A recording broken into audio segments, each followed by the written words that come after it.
Buonasera, Francesco Marangon, ho il piacere e l'onore di essere il moderatore di questo incontro denso, questa è la definizione sicuramente più appropriata, molto interessante, grazie a tutte e a tutti quelli che hanno accettato il nostro invito. E iniziamo subito, non ho ruoli di interventi e quindi con piacere faccio il mio compito di moderatore di persona che dà la parola nell'ordine che avete nel programma con dei rappresentanti delle istituzioni. Direi che apriamo con la collega professoressa Monica Nese, delegata del rettore dell'Università di Udine, che porterà i saluti dell'Ateneo e del magnifico rettore. Prego. Grazie professor Marangon, buonasera a tutte e a tutti. Con piacere porto i saluti del magnifico rettore, mi fa davvero piacere essere presente a questo importante evento conclusivo di un ciclo di conferenze, oltre 30, organizzate dall'Università di Udine con il supporto di Fondazione Friuli, che oggi è rappresentata dal dottor Nonis e in collaborazione con i comuni di diverse città del Friuli che diciamo, si sono prestate a organizzare queste conferenze nell'ambito di un progetto che aveva un titolo molto evocativo, un patto per lo sviluppo del territorio, che appunto trattava di temi di utilità pubblica. Come probabilmente sapete, sono sicura che lo sapete, l'Università da Udine è da sempre particolarmente attenta e attiva nel promuovere interazioni con la società, interazioni positive e propositive. Perché l'Università di Udine, è noto a tutti, è forse l'unico esempio in Italia di università che è nata per volontà popolare grazie a una legge, alla legge sulla ricostruzione del terremoto del 76. Quindi per questo motivo, fin dalla sua costituzione, l'Università di Udine sostiene in maniera molto decisa e forte la necessità di dover rappresentare un luogo di formazione superiore e di ricerca, ovviamente, non autoreferenziale, non chiuso in se stesso, ma consapevole che il servizio alla società faccia parte dei propri doveri. E sempre di più, anche grazie ultimamente agli stimoli, ai forti stimoli che ci stanno provenendo dal Ministero per l'Università e la Ricerca, l'università sta diventando un luogo, il luogo preposto non soltanto più alla generazione della conoscenza, ma anche alla condivisione di questa conoscenza. Quindi l'università e l'Università di Udine ne è parte, ha un ruolo di diffusore della conoscenza che ovviamente è nei vari ambiti, quelli che sono appunto oggetto delle attività didattiche di ricerca di tutti i vari dipartimenti del nostro Ateneo. E questo ruolo di diffusore della conoscenza avviene attraverso il dialogo, attraverso l'interazione diretta con la società, allo scopo di favorire le relazioni, di creare sinergie, quindi tra l'università come luogo dove si genera conoscenza e la società civile, le istituzioni, le imprese. Quindi l'obiettivo forte dell'università, di tutte le università e anche della nostra università, è dunque quello di rafforzare il suo ruolo sociale al fine di promuovere la conoscenza quale strumento per accrescere, per migliorare, per implementare il benessere della società civile. Quindi questo evento di oggi si colloca perfettamente in questo contesto, è un momento di restituzione, di riflessione rispetto a quanto emerso nel corso di queste conferenze, delle 30 e oltre conferenze organizzate dai comuni del Friuli, e come è testimoniato dalla presenza dei sindaci, delle sindache e degli altri rappresentanti autorevoli del nostro territorio. Non mi resta dunque che ringraziare tutti della partecipazione, di essere qui intervenuti, e auguro a tutti un buon convegno. Grazie alla professoressa Anese per queste parole che aprono i lavori di questo pomeriggio. Avete già sentito che un partner importante di questo progetto è stato ed è la Fondazione Friuli, per cui invito il direttore della Fondazione Friuli, dottor Luciano Nonis, a portare il suo saluto. Prego. Grazie, buonasera a tutti. Vi porto molto volentieri il saluto della Fondazione Friuli e quello particolare del suo presidente Morandini. Siamo spesso ospiti dell'università, sempre di più in questi anni, e questo testimonia proprio un rapporto che va consolidandosi sulla base proprio dei medesimi scopi che hanno queste due strutture. Ci ha appena ricordato il rappresentante dell'università che scopo dell'università, lo dice anche bene questo quadernetto che cita la legge istitutiva, è quello di contribuire al progresso civile, sociale, rinascita economica del Friuli, ed è uno scopo che condividiamo anche come fondazione, perché nei nostri statuti, come in tutti gli statuti delle fondazioni di origine bancaria, lo scopo è lo sviluppo economico e la promozione sociale delle aree di riferimento, che nel nostro caso sono le province di Udine e Pordenone. Quindi due strutture che agiscono per uno scopo comune di servizio al territorio, o meglio ancora alle comunità che abitano questo territorio. Noi lo facciamo perché la legge ce lo impone in maniera molto, diciamo, fin a livello genetico.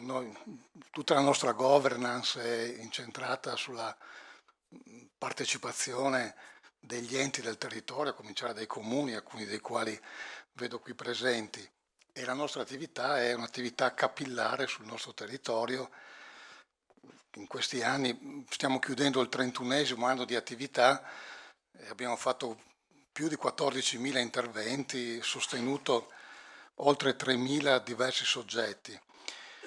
In questa attività di vicinanza al territorio l'università ovviamente è un compagno di viaggio molto, molto importante ed è un asset importantissimo per lo sviluppo di questo territorio,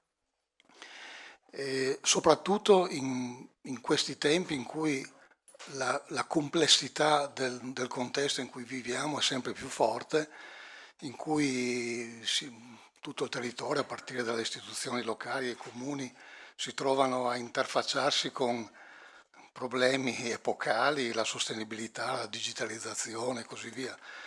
In questo campo evidentemente avere vicino un'università è un qualcosa che fa la differenza.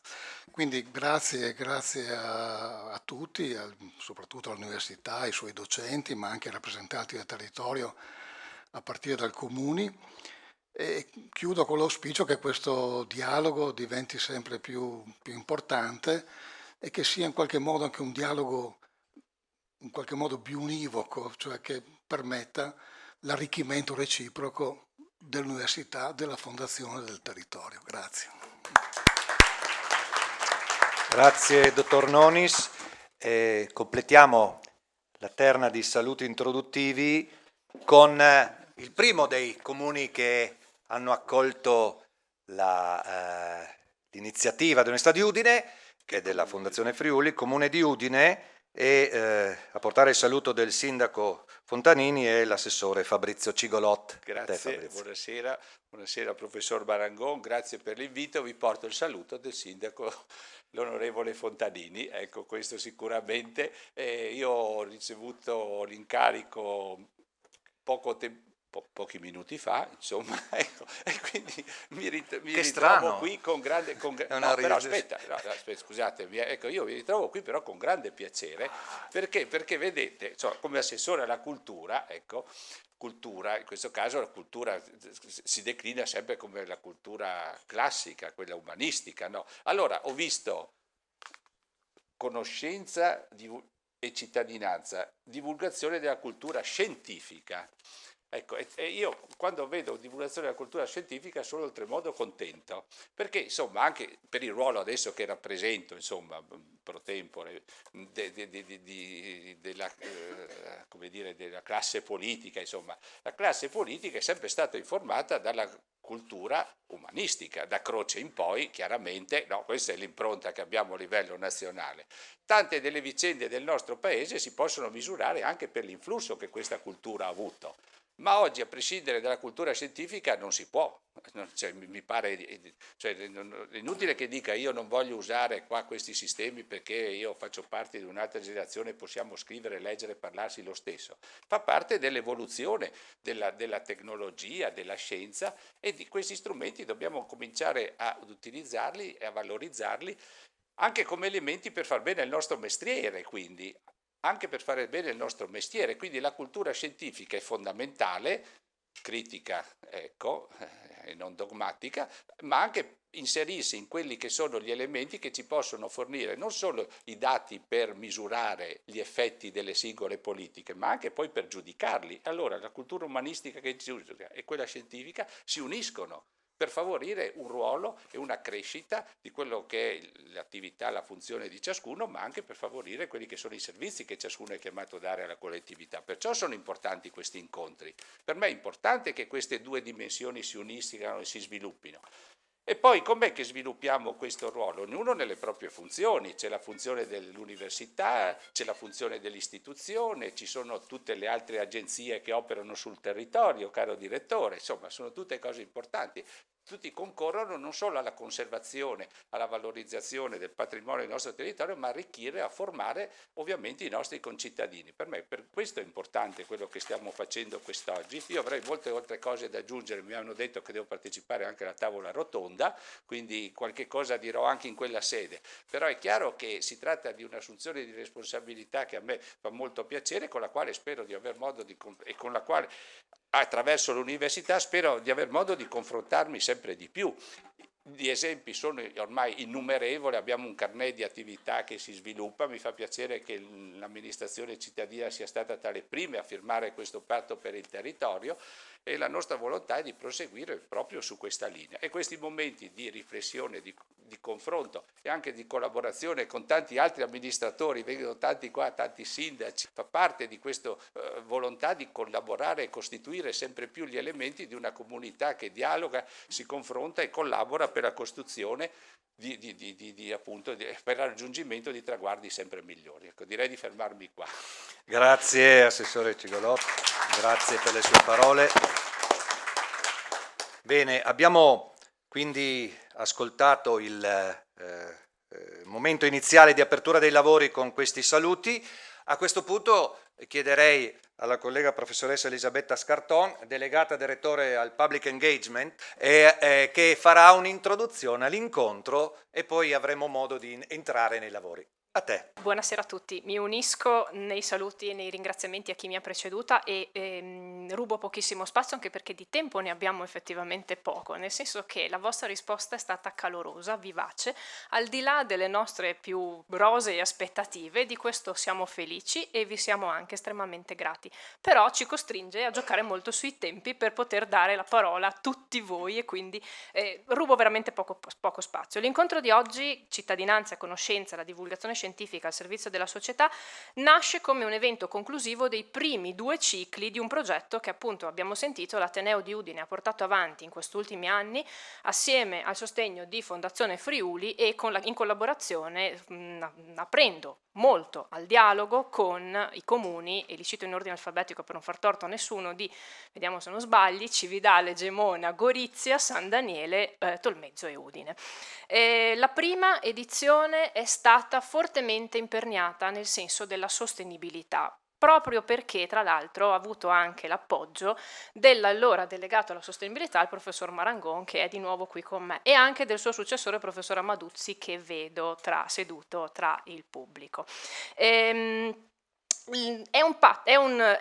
alla base di questo progetto, nato appunto 3 anni fa, c'era l'idea di dare voce alle richieste del territorio, di poter contare su degli specialisti, quindi docenti, ricercatori universitari, che incontrassero la popolazione e che assieme a lei dialogassero, popolazione, parti sociali, amministratori, per affrontare tematiche di forte interesse, tematiche che ci toccano tutti da un punto di vista dell'attualità e che quindi hanno un impatto sociale, ambientale e anche economico. Nel corso di quest'anno, del 2002, io mi sono inserita in questo pacchetto che era già confezionato accanto alla dottoressa Alessandra Missana e sono stata una piccola protagonista proprio perché ho ricevuto la nomina del rettore al Public Engagement, che è di fatto quella parte della divulgazione appunto delle attività che hanno un valore educativo e culturale che l'università rivolge ad un pubblico non accademico, e quindi entravo a fagiolo, ma di fatto ero l'ultima piccola pedina e mi sono unita. Il grande sforzo di mettere assieme tutto questo progetto molto, molto importante appunto, e lo vediamo anche dalla vostra presenza di questa sera, va alla persona che io ho appena citato, che sta là in fondo, si nasconde, finge di non essere parte del gioco, ma è la dottoressa Alessandra Missana, la responsabile nel nostro Ateneo dell'ufficio della divulgazione scientifica appunto. Pochi mesi fa a San Daniele, in un incontro sulla energia idroelettrica, l'ho chiamata, l'ho paragonata ad una turbina, e mi si perdoni la metafora, non è forse troppo elegante, nemmeno troppo femminile, Valeria Fili adesso me ne dirà di tutte, però comunque turbina è un nome femminile, ma mi sembrava, ed è per quello che la riprendo questa sera, che fosse un modo per rendere conto della forza che Alessandra mette nelle azioni che fa e dell'energia che riesce a trasmettere a chi ha intorno a sé.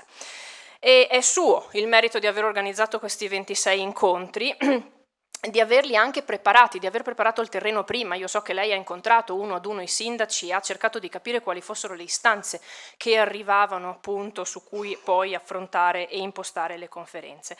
Ha fatto predisporre dei video che sono disponibili sul canale Play Uniwood e che rappresentano ciascuna delle appunto città e dei comuni coinvolti che abbiamo nominato prima, ed è riuscita a far dialogare tante persone, speriamo in modo costruttivo, e lo ha fatto di nuovo ancora anche questa sera. Cosa ci aspettiamo da questo incontro? E chiudo, non vi voglio rubare tempo. Un sano e conviviale, direi, scambio di idee, una valutazione soprattutto su quanto è stato fatto. Siamo alla fine dei primi appunto 2 anni, quindi sulle ricadute, sulle suggestioni, su cosa è stato utile proprio per i comuni, per gli amministratori, per le persone che le hanno sentite, e magari si arriva a qualche nuova idea, qualche semino da raccogliere e da trasmettere a chi lo potrà far germogliare al meglio. Da questo punto di vista, nelle borse che avete ricevuto c'è appunto un piccolo quadernino con il logo di questo progetto, e c'è anche, insieme ad altre cose, trovate insieme ad altre cose anche una matita che, se volete, nel segno della sostenibilità, potrà mettere radici. Io ringrazio tutti quanti, ma vi chiedo il favore di unirvi insieme a me nel ringraziare Alessandra Missana con un applauso, per favore.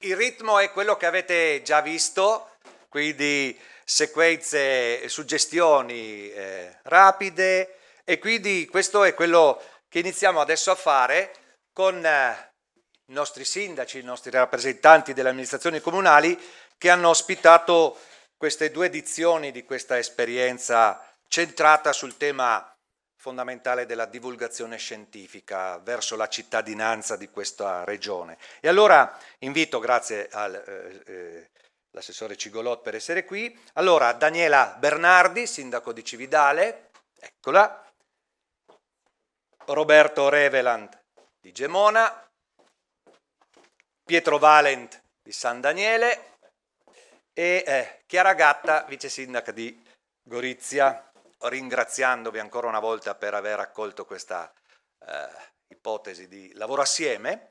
Voi siete un po' l'espressione di quella, io sono un economista, potrebbe essere la domanda di divulgazione scientifica dei cittadini e delle cittadine di questa regione. Abbiamo vissuto un'esperienza, a voi la parola, con un ritmo che avete visto, è quello che vi preghiamo di mantenere. Partiamo, prego.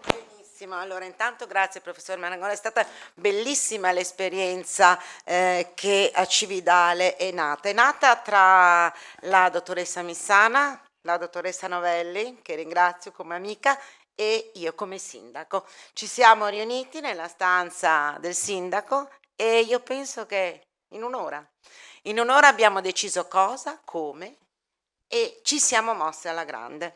Proprio i progetti, le idee, la divulgazione, il contesto in cui praticamente Cividale andava a proiettare questo progetto di collaborazione con l'università. Io mi sono sentita molto onorata come comune di essere stata chiamata dall'università per un percorso in città.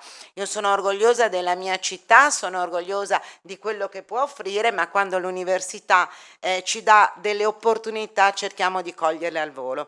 E gli argomenti sono stati tanti. Abbiamo affrontato un argomento che era proprio calato sul territorio. Abbiamo fatto un incontro in Villa De Claricini, care direttore della fondazione, dove abbiamo parlato di ambiente, di api. C'era un progetto insieme al Sor Optimis di Cividale che abbiamo portato avanti. C'era il progetto sul quale ci stava lavorando il comune di Cividale, mi sono sentita già una docente universitaria, sulla caserma, ex caserma Francescato, un luogo di Cividale che è stato per anni e anni sede della caserma degli Alpini, che venne chiusa e che Cividale sta quindi lavorando ad un progetto di riqualificazione dell'area, e abbiamo avuto la possibilità di mettere insieme tanti architetti, ma anche tante voci del cividalese, persone che venivano ad ascoltare, ma persone che oltretutto ci hanno accompagnati in tutti questi momenti, e raccontando proprio Cividale, la divulgazione scientifica, ma accanto a quella l'umanistica c'è sempre stata, perché eravamo al monastero di Santa Maria in Valle, eravamo presso la SOMSI di Cividale, eravamo in vari luoghi che chiaramente erano legati alla storia della città. E io penso che per i cittadini sia stato un piacere potersi confrontare con i docenti universitari. Il primo saluto poi con il professor Marangon, quando abbiamo dovuto fare 3 prove, è vero, perché non potevamo toccarci, eravamo nel momento in cui ci dovevamo salutare in maniera alternativa, però poi anche i ragazzi che erano stati coinvolti nel progetto, che hanno incominciato a girare per la città, a guardare l'ambiente, il territorio, il nostro fiume Natisone. E quindi, oltre alla mia grande soddisfazione in questo progetto, posso comunque permettermi di dire una cosa. Abbiamo corso anche nel progetto, noi a Cividale siamo partiti un po' di corsa, e ovviamente Cividale, ma penso anche tutti gli altri comuni, sono sempre pieni di eventi, di incontri e quant'altro. Ci siamo un po' accavallati in Villa De Claricini, eravamo prima noi e dopo un altro, viceversa non ricordo.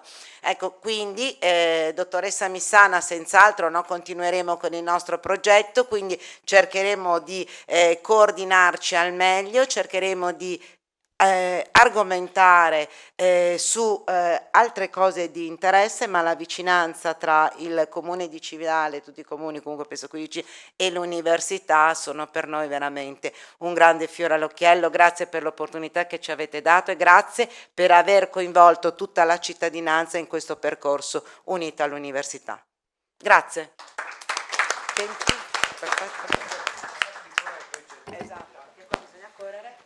Grazie mille a tutti, buonasera a tutti voi. Ovviamente un particolare saluto e ringraziamento, vi prego di riportarlo al magnifico rettore Pinton, perché questa iniziativa è stata veramente un'iniziativa di crescita per il nostro territorio, per la nostra amministrazione e per tutti coloro che hanno potuto beneficiare della vostra presenza, ed un altrettanto ringraziamento va alla Fondazione Friuli. Prego di salutare anche il Presidente Morandini, perché sia su questa partita sia su altre la Fondazione è sempre molto presente nelle iniziative del nostro comune. Un saluto ovviamente a tutti gli amministratori qui presenti e colleghi, e e un ringraziamento veramente per quello che ha fatto l'università, che abbiamo fatto assieme. Agli inizi con la dottoressa Missana cercavamo un po' di capire dove dovevamo muoverci e centrare veramente gli obiettivi, ed ovviamente poi nei rapporti che abbiamo avuto con la dottoressa Missana, la professoressa Scarton, siamo riusciti a costruire, credo, un percorso anche utile alla nostra comunità. Dico questo perché poi, a distanza di alcuni mesi, certi eventi che avevamo programmato 6, 7, 8 mesi fa si sono poi anche verificati. Un po' è stata fortuna, dall'altra un po' di sfiga, perché senz'altro non pensavamo alla siccità quando al mese di ottobre programmavamo l'evento nel giugno, credo fosse fine giugno, 23 giugno del 2022. Poi purtroppo i fatti si sono verificati, quindi c'è stata anche particolare attenzione in sala, sia CAF sia il consorzio e i partner che erano qui presenti, il professor Goi, c'erano diversi che hanno portato un loro contributo, e tra l'altro è arrivata anche la pioggia, infatti è stata veramente una benedizione forse quell'evento. C'è da dire che poi anche con quelle esperienze che abbiamo vissuto abbiamo toccato diverse tematiche, tutte veramente attuali, e tutti hanno portato un contributo anche a noi amministratori, che pensavamo di sapere un po', ma ci siamo accorti che sapevamo veramente troppo poco. Ovviamente il percorso che abbiamo introdotto, insomma, nella nostra comunità assieme all'Università di Udine è un processo di radicamento ulteriore, perché l'Università sta investendo parecchio nella nostra città assieme al Comune di Gemona e alla Regione, quindi ringrazio tutti per questo percorso avviato e di consolidamento, e ovviamente va anche a rafforzare quella che è la presenza del polo scolastico, e saluto anche il professor Tommasi, che tra l'altro l'Istituto di Gemona ha avuto anche recenti riconoscimenti sulla qualità e premi alla didattica dello stesso. Dicevo, abbiamo avuto anche le condizioni favorevoli per poter sviluppare ulteriori progetti che avevamo in corso. Penso per esempio al bando Green Communities, che trattava parecchi temi di sostenibilità ambientale. Il Comune di Gemona è riuscito a sviluppare assieme alla comunità di montagna del Gemonese questo progetto, ed è stato riconosciuto come primo aggiudicatario di questo progetto a livello regionale, rientrando tra i fondi PNRR per un contributo di quasi 4 milioni e mezzo. Quindi certe tematiche ovviamente portano anche alla crescita nostra di amministratori, e soprattutto anche a livello di competenze e professionalità all'interno delle nostre strutture comunali. Quindi da parte mia va veramente un grande ringraziamento per quanto è stato fatto in quest'anno. Molto spesso è anche difficile portare fuori da casa i cittadini, perché magari sono abituati ad avere una miriade di eventi, di manifestazioni, di convegni, però credo che il valore aggiunto che può dare l'università sia un valore che non capita spesso sulla porta di casa, e quindi è un percorso secondo me da poter ripetere se siamo nelle condizioni tutti di poterlo fare. Da parte nostra senz'altro c'è la disponibilità e la volontà per farlo. Grazie ancora e complimenti per quanto avete fatto.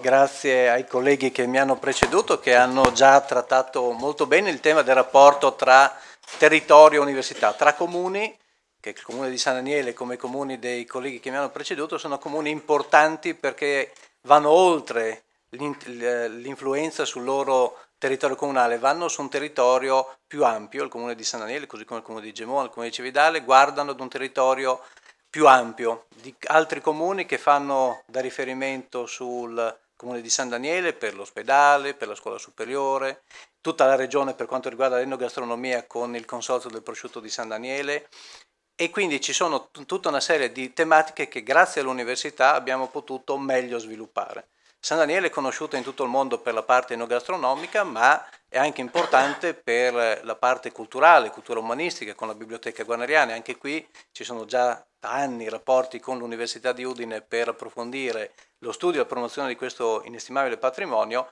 ma questa è stata l'occasione per dare un taglio nuovo, dare un taglio anche, diciamo, da diversi punti di vista a quello che è lo sviluppo e la promozione di questo patrimonio. Poi ci ha dato l'opportunità di sviluppare tematiche che già erano cuore dell'amministrazione, come il turismo lento, il cicloturismo, la sostenibilità, anche qui col consorzio del prosciutto di San Daniele sul riciclo di un rifiuto che è quello del sale, che è l'unico elemento che rimaneva da riciclare per quello che riguarda la lavorazione di queste cosce di suini, e anche questo è stato molto interessante. E poi bello il fatto di poter fare squadra, vedere che ci sono altri comuni che ci hanno preceduto, perché ne siamo arrivati solo nel secondo ciclo di incontri, e quindi abbiamo seguito il loro esempio e abbiamo copiato, diciamo, queste buone pratiche, ha fatto in modo che anche le nostre popolazioni potessero avvicinarsi a delle tematiche ogni tanto anche particolarmente ostiche come quelle dell'energia, che però sono diventate di attualità, e San Daniele ha costituito la prima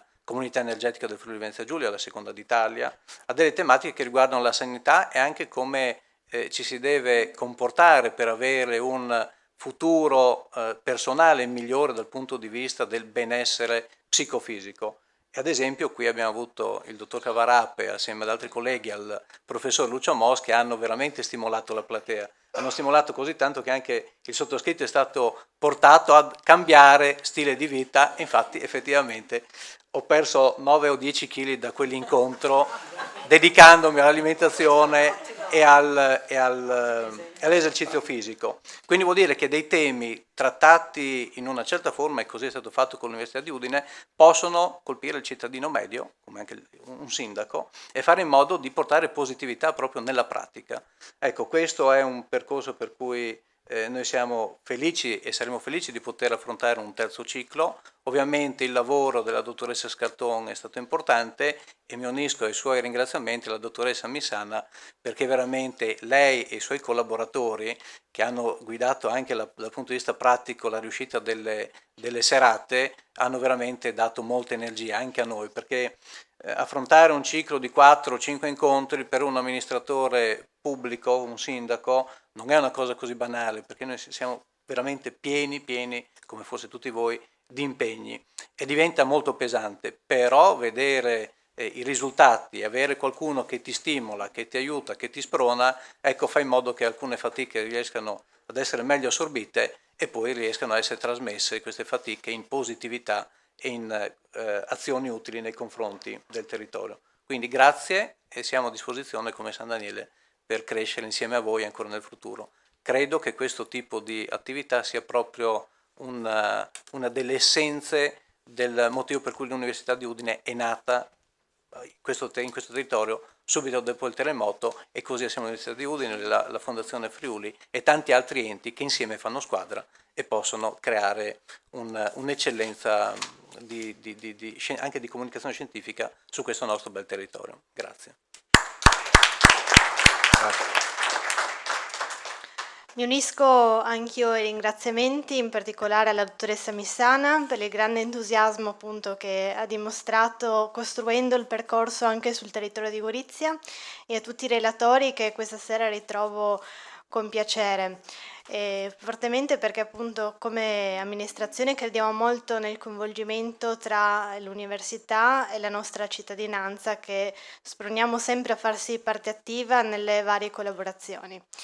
Abbiamo toccato temi, come si diceva prima, anche attuali, anche nel contesto di Gorizia. Abbiamo discusso dello spreco alimentare all'ambito digitale, alla parte anche ambientale, che tra l'altro appunto ricordo insomma recenti anche avvenimenti sul nostro Carso. Tutte le riflessioni che abbiamo effettuato durante i nostri incontri effettivamente sono anche rivelati utili in chiave di valorizzazione anche del nostro territorio e del nostro patrimonio ambientale. Per cui sicuramente sono stati anche utili, infatti tant'è che in particolare su quello ambientale ricordo con piacere che tra l'altro oltre a cittadini e studenti erano presenti anche guide naturalistiche a riprova dell'alta qualità insomma dei diversi incontri che abbiamo affrontato. Per cui anche il Comune di Gorizia è ben lieto di poter accogliere ulteriori incontri, tanto più che il professor Marangon sa, dovremmo finalmente anche riuscire, piccolo spoiler, a presentare un master interateneo nell'ambito dell'economia circolare, proprio perché insomma sono temi che sentiamo particolarmente. Per cui un grazie da parte dell'amministrazione di Gorizia.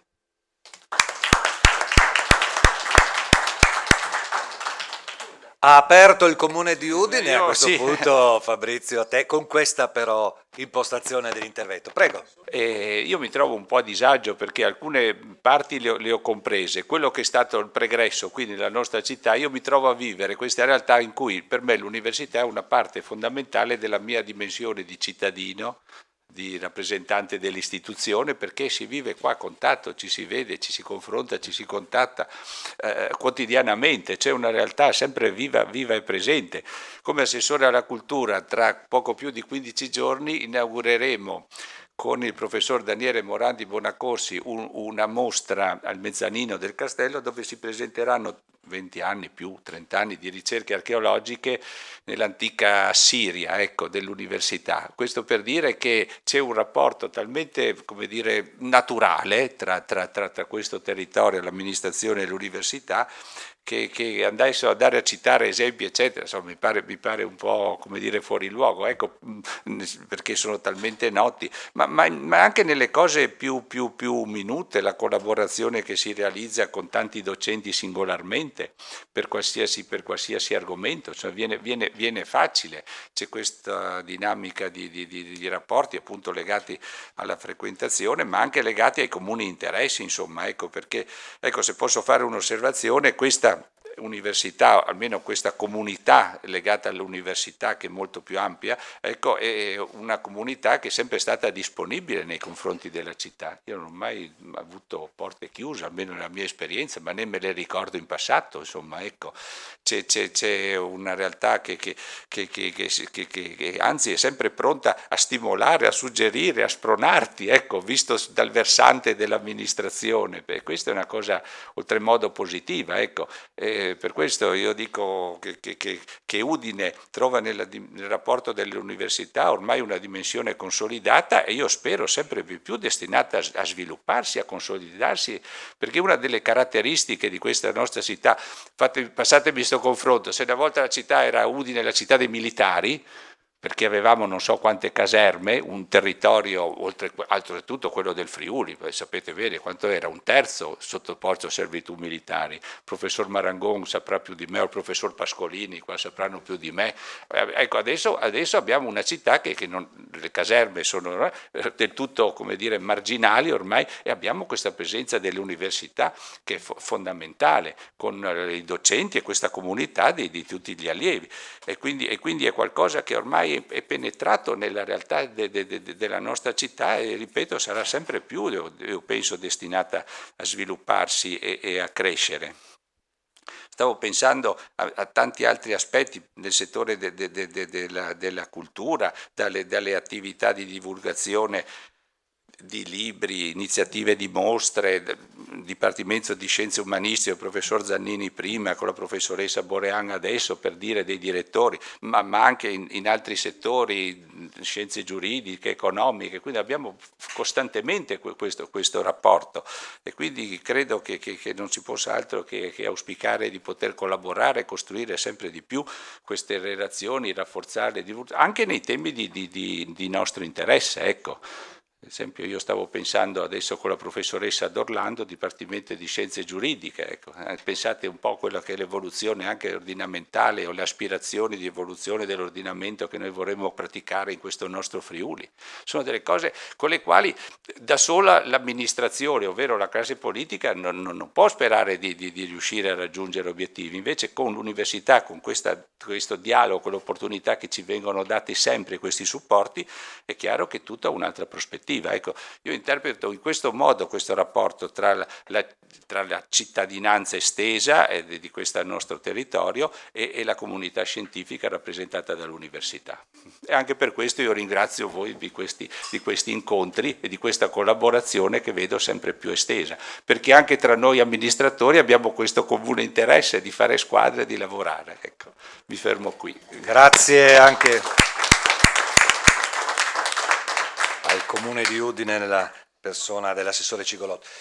Queste testimonianze credo abbiano rievocato anche alcuni degli episodi che hanno caratterizzato questa esperienza di divulgazione scientifica, sono una rappresentanza di alcune realtà del territorio che hanno accolto il nostro invito. Naturalmente l'obiettivo è quello di mantenere questa prospettiva anche allargando ad altre amministrazioni, magari proprio con il vostro aiuto a proposito del fare squadra, quindi grazie. Poi misureremo anche l'impatto sulla base dei chili che i sindaci calano dal punto di vista, se ci sono degli indicatori di terza missione, va bene, abbiamo trovato uno bello misurabile, molto tranquillo e certo. Bene, ringrazio allora i rappresentanti delle amministrazioni comunali, vi prego allora di accomodarvi e facciamo il cambio di tavolo. Passiamo allora ad un secondo momento. Le iniziative di divulgazione scientifica dell'Università di Udine, anche in questo caso, è un'esperienza frequente, ma qui è proprio rappresentata adesso da alcune testimonianze, viene fatta e sviluppata assieme ad altri importanti attori di vario tipo di questo territorio regionale.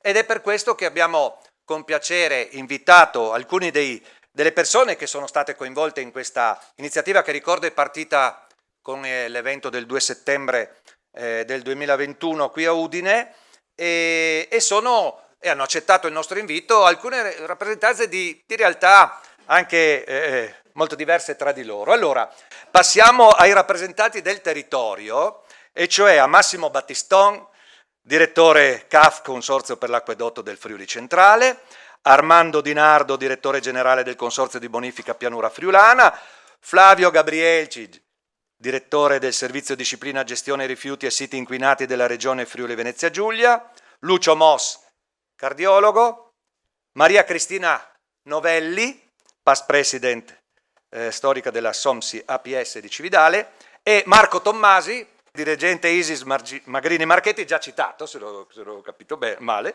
da Ronco di Tolmezzo, a cui passo subito la parola. Allora, come iniziamo? Come c'è scritto nel programma? È uguale, dai, prego allora. Prego. Sì. Parto io. Buonasera a tutti, grazie per l'invito. Direi che la condivisione della conoscenza ci ha visto protagonisti, soprattutto perché se noi siamo stati chiamati a condividere una serata gemona in cui si parlava di ciclo idrico integrato, quindi la scienza spiegava, l'università spiegava il ciclo idrico integrato, e invece noi spiegavamo come il servizio idrico integrato sul territorio declina quello che l'università aveva spiegato. È un tema molto, molto sentito dai cittadini. Noi ben volentieri abbiamo partecipato, ma ben volentieri abbiamo iniziato un percorso ormai da molti anni di condivisione con l'Università di Udine di tante iniziative e soprattutto di sostegni della ricerca. La società CAFC oggi sostiene un ricercatore universitario, un dottorato di ricerca, un postdottorato, perché le tematiche del servizio idrico sono veramente complesse. Poi, come diceva il sindaco Revelant prima, siamo finiti in piena siccità e quindi quella sera era molto partecipata la serata per cercare di capire che cosa ci sarebbero aspettati e quali erano le preoccupazioni che avevamo in pieno giugno sulla siccità. Abbiamo evocato a Gemona, mi sembrava di vivere un momento veramente particolare, e abbiamo evocato la possibilità del riparto d'acqua, una cosa che in Friuli nel mondo del servizio idrico non si è mai fatta e non l'abbiamo fatta neanche nel 2022. E quindi abbiamo veramente approfondito questa tematica, ma da quella serata sono nate delle suggestioni che qui, visto il panel di questa sera e visto il tema che abbiamo posto, voglio portare, sollecitata dall'inizio di questa serata, i semi. E noi quindi quella sera abbiamo capito che dobbiamo puntare su una governance partecipata e di coesione territoriale, quindi noi che lavoriamo con i sindaci, che sono i nostri stakeholder, sono i nostri azionisti, che lavoriamo con l'università, dobbiamo creare questa coesione.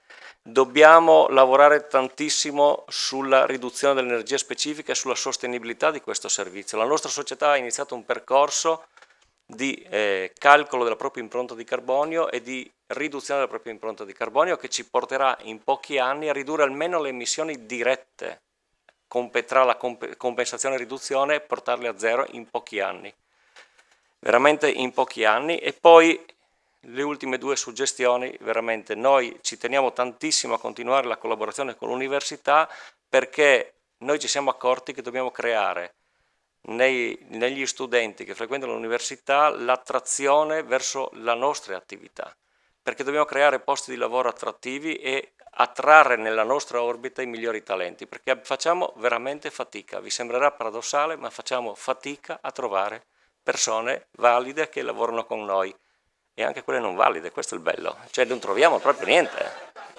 Perché uno dice voi migliori, certo noi vogliamo i migliori, ma facciamo fatica a trovare anche quelli medi e quindi questo è il vero grande tema e quindi creare un posto di lavoro attrattivo è veramente valido e efficiente per i nostri ragazzi. Grazie a tutti. Mi sento in famiglia, ve lo dico subito, ecco, ve lo dico, perché il mio consorzio collabora da molti anni con l'università, in particolare con la facoltà di ingegneria e di scienze agrarie. Vedo qua il professor Piajanter con cui abbiamo rapporti, non dico quotidiani, ma quasi. Prima di me sono intervenuti i sindaci del territorio, Cividale, Gemona, San Daniele, Udine, l'assessore con i quali ci parliamo quotidianamente, periodicamente sui problemi che ci occupano. Sono fra due colleghi per le tematiche ambientali e del ciclo idrico, dell'uso e riuso della risorsa idrica, quindi come dire stiamo già facendo squadra per il territorio, dobbiamo continuare a farla ancora di più. Noi quest'anno compiamo 100 anni.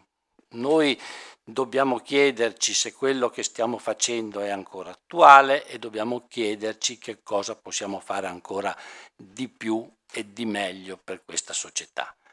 Non posso dilungarmi per dire tutto quello che stiamo facendo, però ai due compiti principali che hanno i consorzi di bonifica, che traduco in termini portare l'acqua dove non c'è, quindi supportare le aziende agricole, perché ormai senza acqua non c'è agricoltura e questo lo facciamo su circa 35.000 ettari del nostro comprensorio, togliere l'acqua dove non c'è e la Bassa Friulana con i suoi 98.000 abitanti a cui si aggiungono tutti i turisti per arrivare a 35.000, 350.000 di estate su una superficie di 300 km quadri non potrebbe semplicemente esistere senza l'attività di scolo meccanico che il consorzio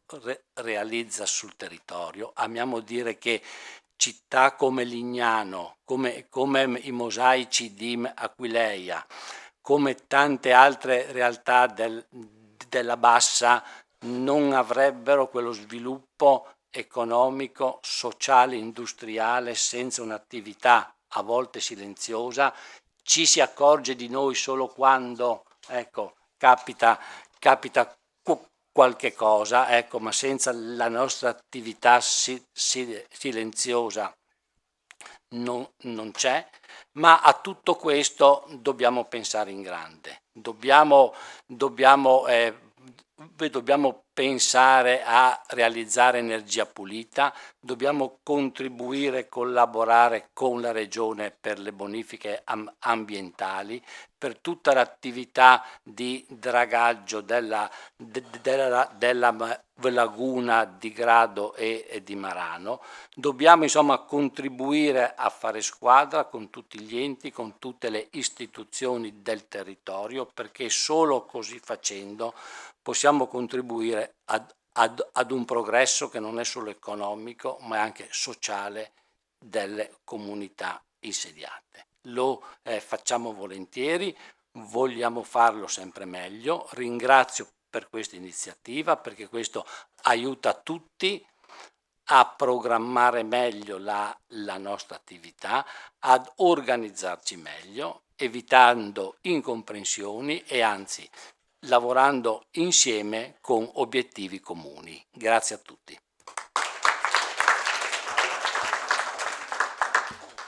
Buonasera, per chi non mi conosce sono Flavio Gabrielci, direttore del servizio di un servizio della Regione, con l'università che si occupa prevalentemente di rifiuti e bonifiche, tanto per inquadrare chi avete di fronte. Diciamo che con l'università abbiamo già iniziato subito un percorso per quanto riguarda proprio nei primi incontri sul discorso della sostenibilità in generale e sull'economia circolare, che riteniamo essere dei temi fondamentali e quindi il mondo della conoscenza e della diffusione diventava un paradigma importante, perché abbiamo voluto scrivere economia circolare applicata, proprio perché riteniamo che se no ci riempiamo le bocche di tanti temi, soprattutto sulla circolarità, ma poi sul concreto credo che alcuni ragionamenti devono essere fatti. Abbiamo lavorato con vari dipartimenti, stiamo collaborando con vari dipartimenti, su temi anche molto concreti territoriali, quali il riuso di aree da bonificare, tematiche presenti sul territorio, quali la realtà del Taglio, penso a Tarvisio, penso alla realtà del mercurio lungo l'asse dell'Isonzo, ma che prende una quota parte anche del bacino udinese. E quindi abbiamo cercato di lavorare perché riteniamo che l'apporto scientifico serve a noi come tecnici, e quindi scientifico universitario serve a noi come tecnici per costruire delle basi solide e per fare delle scelte. E poi devono, e anche qua è un tema, è una sfida, viviamo il momento, siccome noi viviamo anche di autorizzazioni, e quindi quello che dirò non sarà sempre simpatico, è il momento anche di poter, fra virgolette, essere da supporto nel momento in cui si va al conflitto, perché il conflitto comunque esiste, bisogna limitarlo al massimo, ma quando si fanno delle scelte territoriali ci sarà sempre un momento in cui le scelte a qualcuno non andranno bene. E quindi il tema di poter fare, credo che per i sindaci sia fondamentale poter fare delle scelte avendo la conoscenza, e questa conoscenza non può che avvenire tramite la diffusione della conoscenza territoriale e la conoscenza che l'università può dare. Credo che questo sia uno di quei temi che altrimenti restano lì, perché se pensiamo ai temi di cui mi occupo di più, bonifiche, impianti di trattamento rifiuti, al momento sempre, nessuno vorrebbe avere un impianto di trattamento rifiuti sul suo territorio, nessuno vorrebbe avere una discarica sul suo territorio, però dobbiamo anche tener conto che da qualche parte questi rifiuti devono andarci. Quindi è il momento della scelta e quindi il momento della conoscenza e di avere i parametri corretti per poter fare tutto quello che tecnicamente è maggiormente sostenibile per rendere in qualche modo digeribile la scelta. E credo che questa sia la sfida, perché veniamo da un momento in cui non si poteva fare niente, non si può ancora fare niente, è un momento in cui si fa fatica, parlo per esperienze dirette, insomma si fa fatica talvolta a colloquiare, ma tra istituzioni. Quello è anche un grande tema, le istituzioni che entrano in un momento di conflitto quando da una parte c'è una scelta territoriale, dall'altra parte c'è un'istituzione dove non ha competenze dirette e quindi i tecnici si trovano, parlo da tecnico chiaramente, a quasi confliggere col sindaco e a spiegare, vedo qualche sindaco in sala, quindi a dover spiegare al sindaco che la norma è quella, le strade sono quelle, poi i momenti delle scelte sono diversi, quindi diciamo che l'aiuto di questo percorso della conoscenza è fondamentale.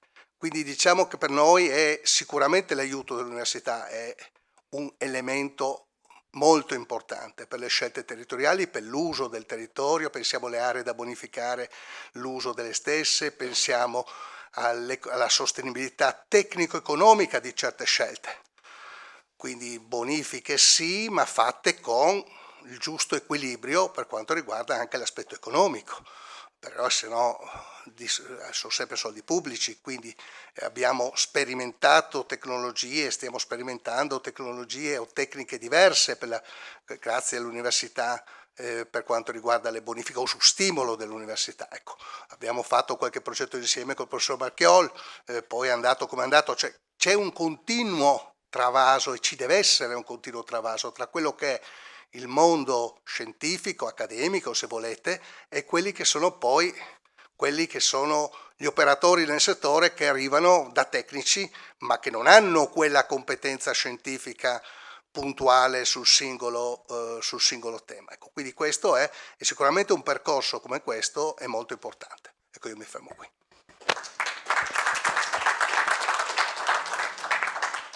Ringrazio anch'io dell'invito, in particolare la dottoressa Missana che mi ha coinvolto in queste riunioni divulgative. Il sottotitolo è Divulgazione scientifica. Io faccio un medico e divulgazione scientifica, vi siete resi conto in questi ultimi anni quanto sia in tempo di fake news, quanto una divulgazione scientifica vera sia importante. Io mi chiamo Lucio Moss, ho fatto il cardiologo, faccio ancora il cardiologo a San Daniele, Codroip, in quella zona, un po' a Gemona anche. E come tantissimi medici della mia età, avevo fatto 2 specialità, la specialità in medicina d'urgenza e anche in cardiologia. Ho lavorato all'inizio in medicina d'urgenza e poi mi sono detto che preferivo lavorare per fare in modo che la gente non arrivasse alla medicina d'urgenza. Arriverà sempre qualcuno, ma insomma ci devono essere anche quelli, ce ne rendiamo conto adesso, ma da giovane insomma ho detto il mio futuro sarà quello. E fare prevenzione in Italia, soprattutto anche nel campo cardiovascolare, è molto difficile perché la prevenzione non viene granché considerata. E nella prevenzione l'educazione sanitaria è una delle cose con le quali si possono ottenere molti più risultati che con 100.000 farmaci. I farmaci sono necessari, ma l'educazione sanitaria sicuramente è molto importante. Ma in Italia ci si confonde spesso, quando si parla di educazione sanitaria, un termine che un vecchio professore di igiene diceva: non confondete l'educazione sanitaria con la propaganda igienica.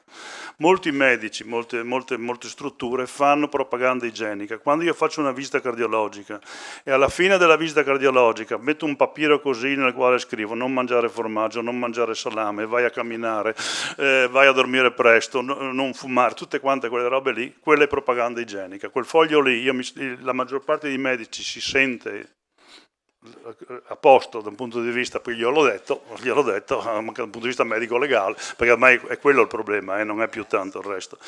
Il medico-legale si sente a posto, per cui dice io gliel'ho detto e quindi ho fatto il mio. E ci siamo ancora quindicina di anni fa con i miei colleghi ci siamo detti: ma noi continuiamo a dire tutte queste cose alla gente, ma la gente non le fa. La gente non le fa. Cosa facciamo?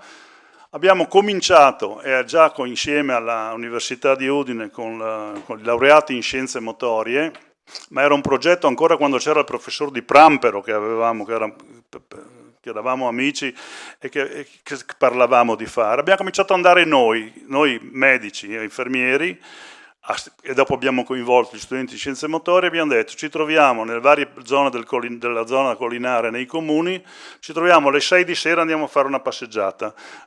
Quelli di scienze motorie facevano qualche punteggio in più nel loro percorso e facevano fare anche un po' di ginnastica. Quando ancora questa roba non era di moda, c'era una partecipazione nei vari comuni del collinare, perché io ero in quella zona, una partecipazione, anche Gemona, San Daniele e tutta quanta la zona lì, e una partecipazione molto attiva. Poi questa roba, e sono nati tantissimi altri gruppi di cammino che hanno continuato la loro strada. A me dicevano, ma non vengono più a camminare con voi, non me ne frega niente che non vengono a camminare con noi, basta che vadano a camminare, la gente deve muoversi.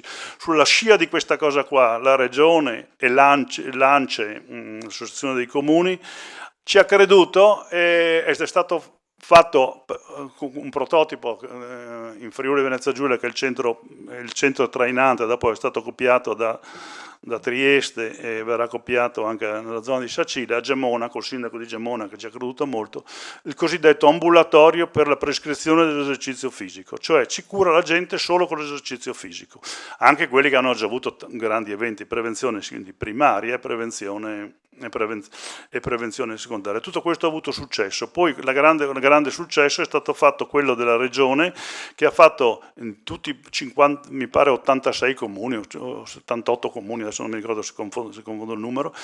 I comuni hanno fatto dei percorsi nei vari comuni dove c'è la carta geografica, dove tu arrivi e sai quanto il giro che fai, sai la pericolosità, le difficoltà, si tratta tutte di cose che può fare chiunque, sai se ci possono andare anche portatori di handicap, no? E questo per sviluppare anche questi gruppi di cammino dove possono andare. Questa, dare solo come si chiama, la cartina con scritto fai tutte queste belle robe qua, è propaganda igienica. Questa che abbiamo fatto, secondo me, è la vera educazione sanitaria. Naturalmente lì c'è stato il coinvolgimento però dell'università con le scienze motorie, dell'azienda sanitaria che ci ha creduto, dei comuni con l'ANCE, eccetera, però è una cosa che appena nata, purtroppo col Covid si è infangata in qualche modo, ma sta continuando ad andare avanti. Io sono andato in pensione, quindi da quel punto di vista non sono più nell'azienda sanitaria, continuo a fare questa cosa qua. L'altra cosa che voglio sottolineare, in corso degli anni, poi mi sono interessato in medicina sportiva, eccetera, sono stato eletto qualche anno fa presidente della Società Italiana di Cardiologia dello Sport, che è una società scientifica di tutti i cardiologi che si interessano all'attività sportiva. E la Società Italiana di Cardiologia dello Sport ha la funzione della prevenzione della morte improvvisa nello sport e la funzione di promuovere l'attività sportiva. Promuovere l'attività sportiva è quello che vi ho detto prima, ma anche nella prevenzione della morte improvvisa nello sport, che in Italia è il paese adesso dove si muore meno perché è stato fatto molto anche da questo punto di vista. La cosa più importante è l'educazione sanitaria. Se tu non sai che c'è una cosa, non sai se quel disturbo è un sintomo di una grave malattia, non sai se i tuoi familiari, c'è uno morto in famiglia, devi andare a dirglielo al tuo medico quando fai sport, eccetera, senza terrorizzare nessuno, l'educazione sanitaria rimane il punto fondamentale. Per cui aver fatto queste riunioni sul territorio, sono orgoglioso di aver avuto gente e anche una certa credibilità, perché avevamo dimostrato insieme, non solo io ero un po' il coordinatore di sta roba, la maggior parte del lavoro l'hanno fatto gli altri, e a queste riunioni siamo andati tutti insieme, abbiamo dimostrato che qualcosa si può muovere. Grazie. È già chiuso? Bene, io invece rappresento una realtà un po' diversa da quelle che diciamo si sono susseguite fino adesso, che è una realtà che ha una età molto longeva, 150 anni, che però nel suo acronimo questa società come dire, ha già sin dall'inizio posto una grandissima attenzione al problema dell'istruzione. La società operaia di mutuo soccorso e istruzione di Cividale. Che cosa ci hanno dato, che cosa ci ha dato il rapporto con l'università? Beh, intanto molte cose sono già state dette dalla mia sindaca, ma vorrei fare due piccole riflessioni, proprio forte di quello che abbiamo fatto. Io non sono più presidente, abbiamo qui il nuovo presidente Danelone e la vicepresidente che sono venuti, quindi come vedete l'impegno e la voglia di continuare un rapporto c'è. Però ecco, volevo fare due piccolissime riflessioni, senza riprendere tutte le cose belle e positive che sono state dette, che sono vere peraltro. Certamente il territorio e l'università, è stato anche detto all'inizio, sono diciamo degli alleati preziosi, ma sono anche assolutamente utili e indispensabili l'uno con l'altro. L'Università di Udine è nata grazie alla gente, alle sue mobilitazioni, eccetera, però diciamo bisogna fare ancora di più. Cioè nel senso che molta gente ancora percepisce, da qualche intervento è stato anche detto, percepisce un po' l'università come un qualcosa di lontano, come un po' una torre d'avorio, un po' così, insomma, in qualche modo non prettamente legata ai temi del vivere quotidiano della gente. È naturalmente riconosciuta come luogo di eccellenza per la formazione, per l'istruzione, per la ricerca scientifica, ma in realtà diciamo, ha difficoltà spesso, cioè la gente la trova un po' lontana. Ecco. E quindi credo che uno dei problemi grossi che ha sia il territorio ma anche l'università è quello di implementare la rete che si sta costruendo e che è stata costruita in questi anni. Dico implementare la rete per fare sistema, cioè per fare in modo che ad esempio i modelli disgiuntivi che caratterizzano molte parti del nostro sistema, ne avete accennato anche voi prima, ecco, in realtà vengano superati in una logica seria di collaborazione e di mutuo aiuto. Ecco, la seconda riflessione che volevo riportarvi è che anche qui è stata leggermente tracciata, cioè viviamo un tempo di grande complessità.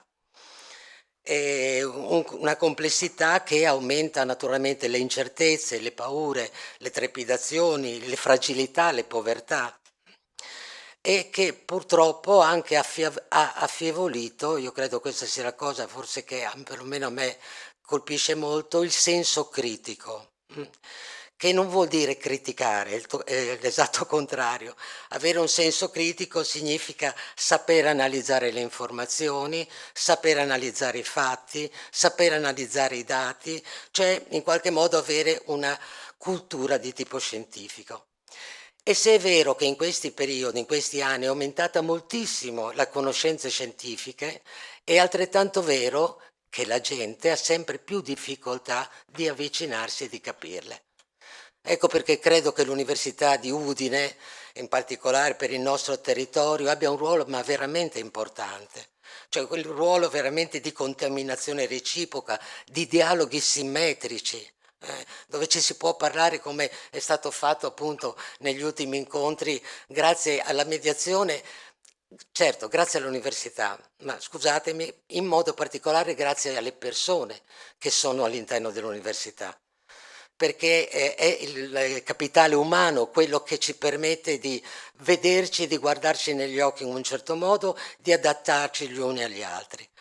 Quindi io credo che la mia associazione debba molto anche all'università, anche perché diciamo negli anni sono state fatte molte iniziative e sempre grazie a un linguaggio semplice, modi dialoganti, coinvolgenti, hanno diciamo molti professori, molti docenti, alcuni dei quali sono anche qui presenti, ecco, hanno come dire, aperto anche gli occhi alla gente semplice, alla gente comune, anche su temi importanti. Maggioscienza, ad esempio per la SOMSI, è sempre stato un appuntamento di particolare importanza e anche questi ultimi incontri insomma hanno dato moltissimo. Quindi io credo che l'augurio che faccio e che mi faccio è che questa collaborazione cresca sempre di più, perché credo che forse mai come oggi veramente abbiamo bisogno di tanta cultura. Quindi grazie all'università.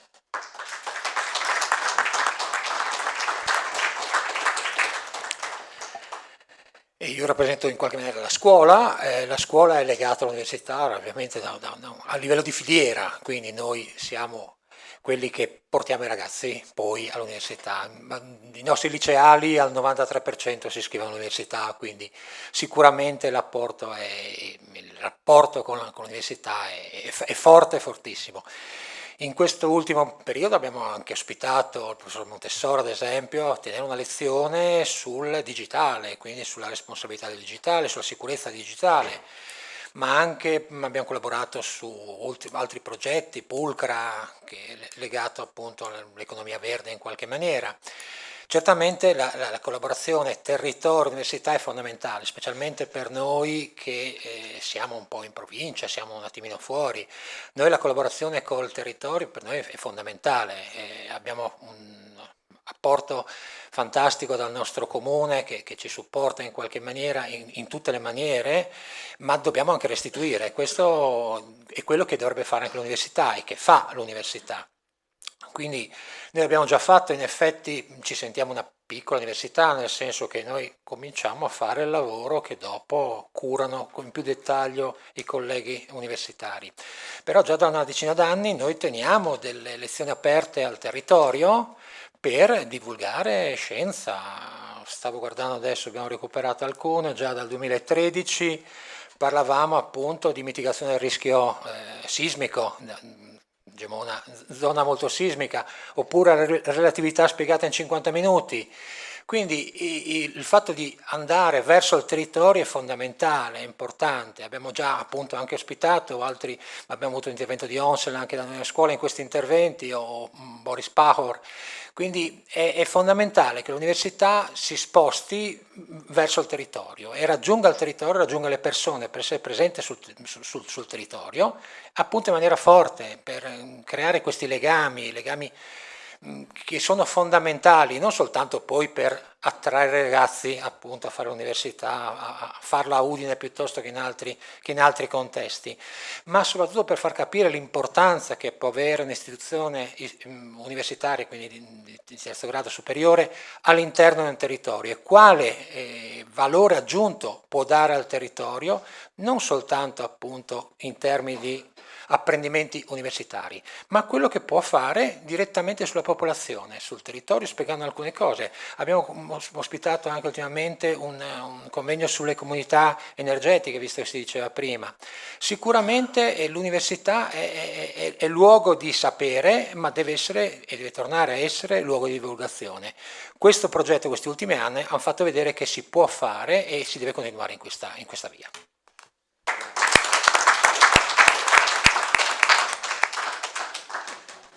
Grazie a tutti e a tutte per queste belle parole, suggestioni ancora una volta che ci sono state offerte da chi assieme a noi. Questo tavolo, mentre all'inizio il primo tavolo l'avevo immaginato come domanda, no, di divulgazione, questo è un po' misto, gli informatici lo chiamano prosumer, cioè sia produzione che consumo di divulgazione, perché siamo stati assieme.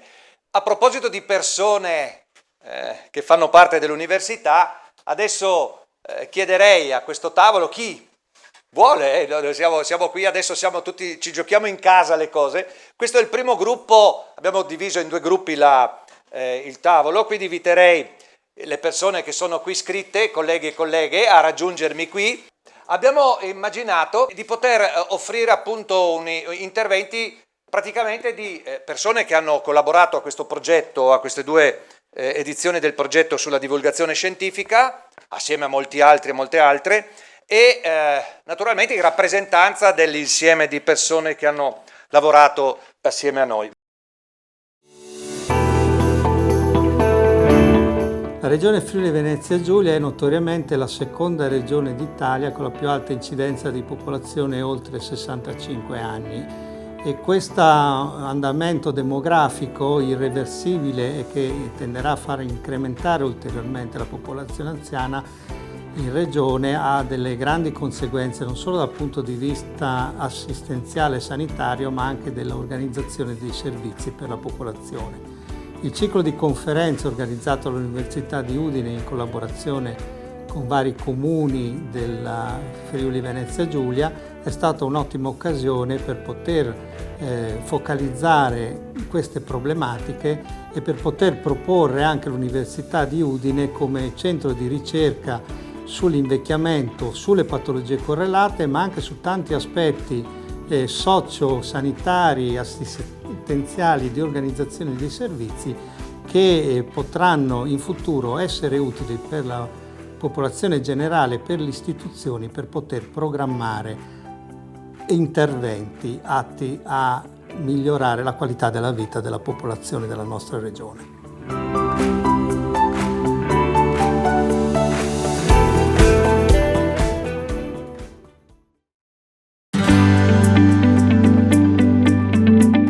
Il rapporto con il territorio è connaturato all'essenza del Dipartimento Politecnico di Ingegneria e Architettura dell'Università di Udine. Infatti, la ricerca che viene svolta dai docenti e ricercatori del Dipartimento trova la sua naturale declinazione in attività di trasferimento scientifico e tecnologico al servizio del territorio. Inoltre, come dice il nome Politecnico, significa che all'interno del Dipartimento ci sono competenze trasversali e multidisciplinari, quindi abbiamo un'enorme gamma di ambiti scientifici che vengono ricercati, che vengono studiati all'interno del Dipartimento. Ne sono una prova anche gli interventi che sono stati svolti all'interno del progetto Un patto per lo sviluppo del territorio, che variavano dalla cyber security all'efficientamento energetico, alla riqualificazione urbana, alla digitalizzazione. Per quanto riguarda il futuro, il Dipartimento Politecnico di Ingegneria e Architettura intende proseguire questa collaborazione con il territorio, in particolare nell'ambito del piano strategico che è stato impostato dall'Università degli Studi di Udine. Il Dipartimento Politecnico ha la responsabilità di ricerca e di attività nella tematica della sostenibilità, declinata sotto vari aspetti: sostenibilità ambientale, sostenibilità energetica. E sicuramente questa tematica, che è naturalmente prona al trasferimento verso il territorio, contribuirà al rafforzamento dei rapporti tra il Dipartimento e la Regione Friuli Venezia Giulia.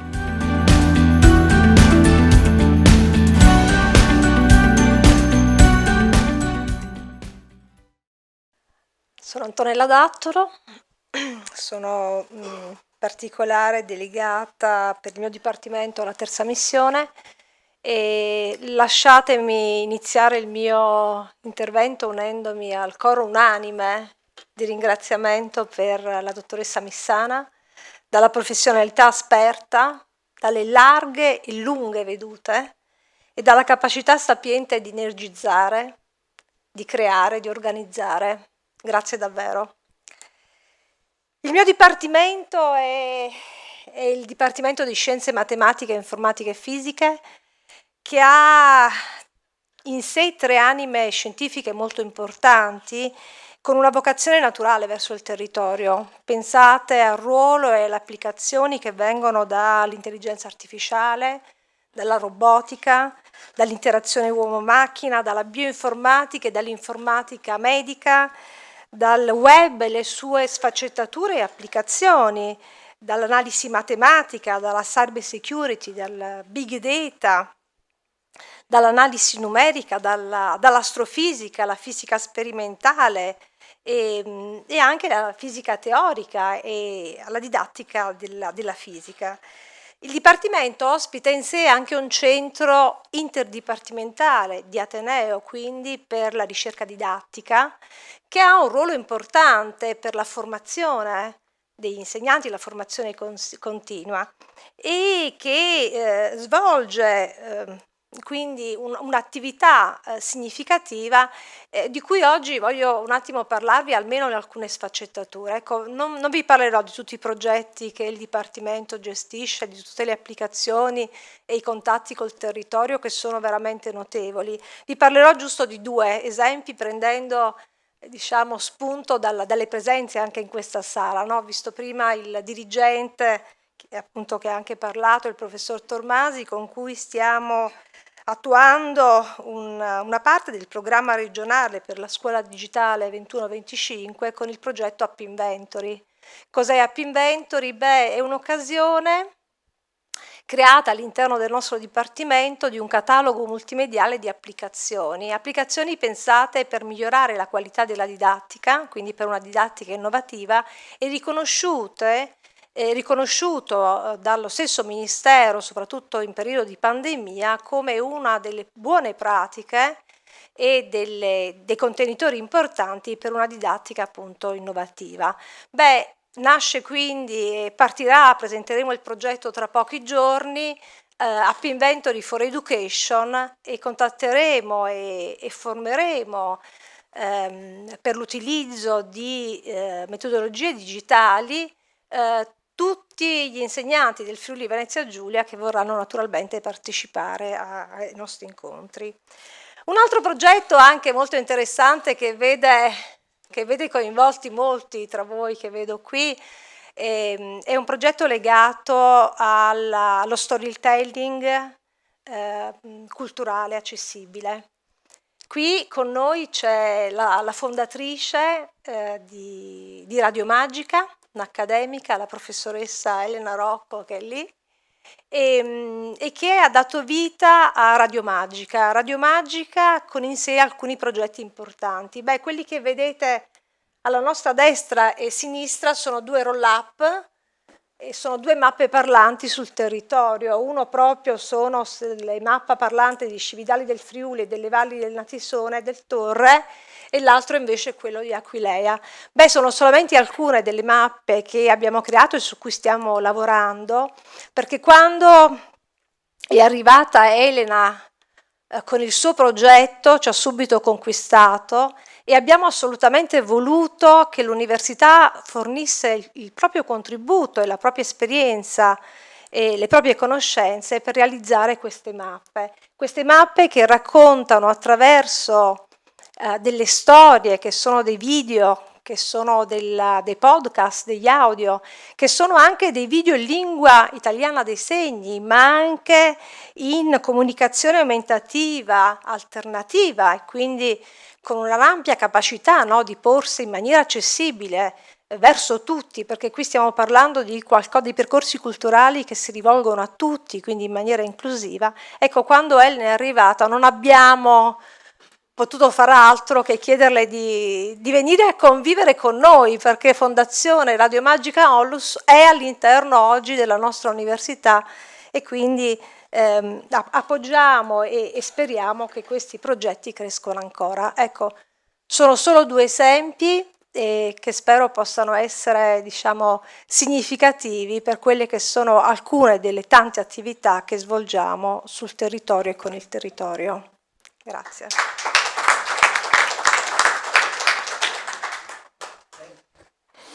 Buonasera a tutti, io sono Gianluca Tell, sono vice direttore del Dipartimento di Medicina, porto i saluti anche del direttore, il professor Secchi, e sono coordinatore del gruppo Active Aging, che di fatto in queste iniziative si è fatto partecipe molto con grande piacere di questa iniziativa. Questo gruppo Active Aging è un gruppo di docenti, sono circa un centinaio di docenti di tutti gli 8 i dipartimenti dell'area medica, nato in maniera spontanea circa 4 anni fa, per cercare di affrontare un tema così attuale, che è quello di una popolazione che sta invecchiando. È stato anche citato prima dal collega Cavarape i numeri relativi alla regione, con un approccio multidisciplinare. Il tema dell'invecchiamento è non solo un tema di tipo medico, non è semplicemente spostare l'asticella un po' più in là in termini di numero di anni, ma è anche quello di migliorare, di farlo in un'ottica di miglioramento qualitativo della vita. E quindi questo implica tutta una serie di competenze e di problematiche, non ultima il fatto che ci devono essere anche una particolare attenzione all'aspetto sociale, all'aspetto del rapporto interpersonale, all'aspetto della sostenibilità dell'invecchiamento, della longevità, che ha profonde ricadute nella società quotidiana. Pensiamo alla sostenibilità nel sistema sanitario, ma non è solo questo, anche gli anziani che vivono da soli, perché si è perso quella che era la tradizione familiare molto caratterizzante qua in Friuli dalla famiglia allargata, e connessa ad essa ci sono una serie di problematiche che occupano vari ambiti, e questo gruppo sostanzialmente affronta queste tematiche con l'approccio multidisciplinare. Sostanzialmente è una sorta di melting pot dove 4 macro aree di interesse che sono state declinate per cercare di organizzare un pochettino le attività, che vanno dall'area della salute, che copre più l'ambito sanitario, all'area della prevenzione del benessere, all'area delle infrastrutture e tecnologie, dove pensiamo lì c'è tutto il tema dell'intelligenza artificiale, della robotica, in aiuto delle problematiche connesse, per esempio, con la possibilità che gli anziani possano vivere una vita autonoma ma anche essere monitorati. E c'è il tema anche, ultimo, l'area del welfare e delle narrazioni, dove c'è il contributo, diciamo, più degli econometristi, dei giuristi e degli umanisti. Quindi un tema, quello dell'invecchiamento attivo, affrontato a 360 gradi, dove il gruppo cerca di confrontarsi anche e soprattutto interdisciplinarmente, sia nel sviluppare progetti scientifici. Da queste attività sono nati molti progetti scientifici interdipartimentali tra persone che prima non si conoscevano, ma soprattutto in interazione forte con il territorio. L'auspicio è quello di che questo tipo di iniziative, questo gruppo, possa essere sempre di più connesso con le esigenze del territorio e poter essere un elemento di backup o di feedback da problematiche che vengono dal territorio per restituire possibili soluzioni in un'ottica di reciproca costruttività e ovviamente integrazione. Ecco, credo che questo sia un aspetto particolarmente importante. Il gruppo è nato non per volontà di qualche rettore precedente, ma con un movimento bottom up, tipo quello che ha generato poi l'inizio dell'Università di Udine per volontà popolare. È nato così spontaneamente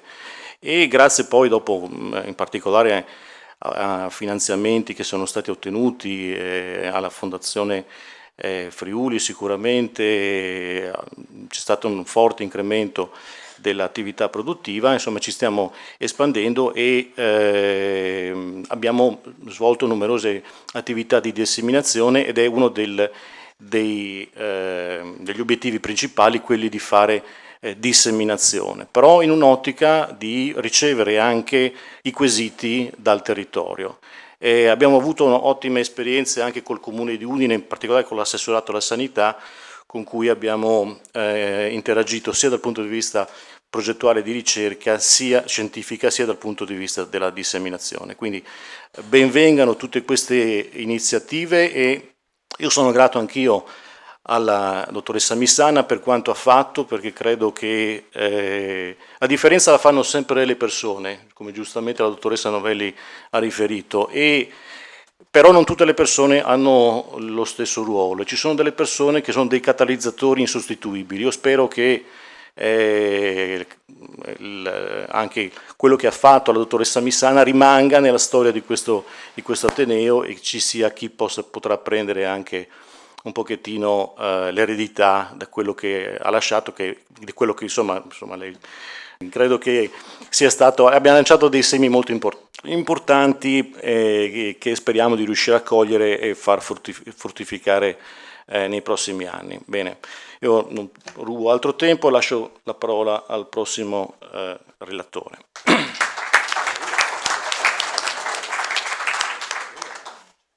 Cerco di raccogliere, credo, l'invito a interpretare l'invito del professor Marangoni, del moderatore, giusto di essere estremamente brevi, perché c'è poi un'altra tornata, credo, dopo questa.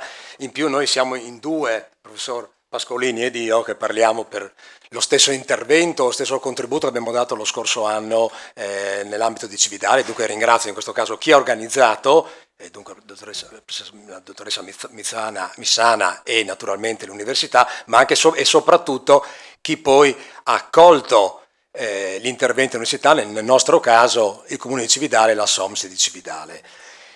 Parlo a titolo personale, o credo posso parlare a titolo dei geografi, del piccolo gruppetto di geografi, dicendo che noi svolgiamo normalmente attività di ricerca che sono, direi, di ricercazione, sempre in raccordo con il territorio, e dunque la divulgazione è parte della ricercazione stessa.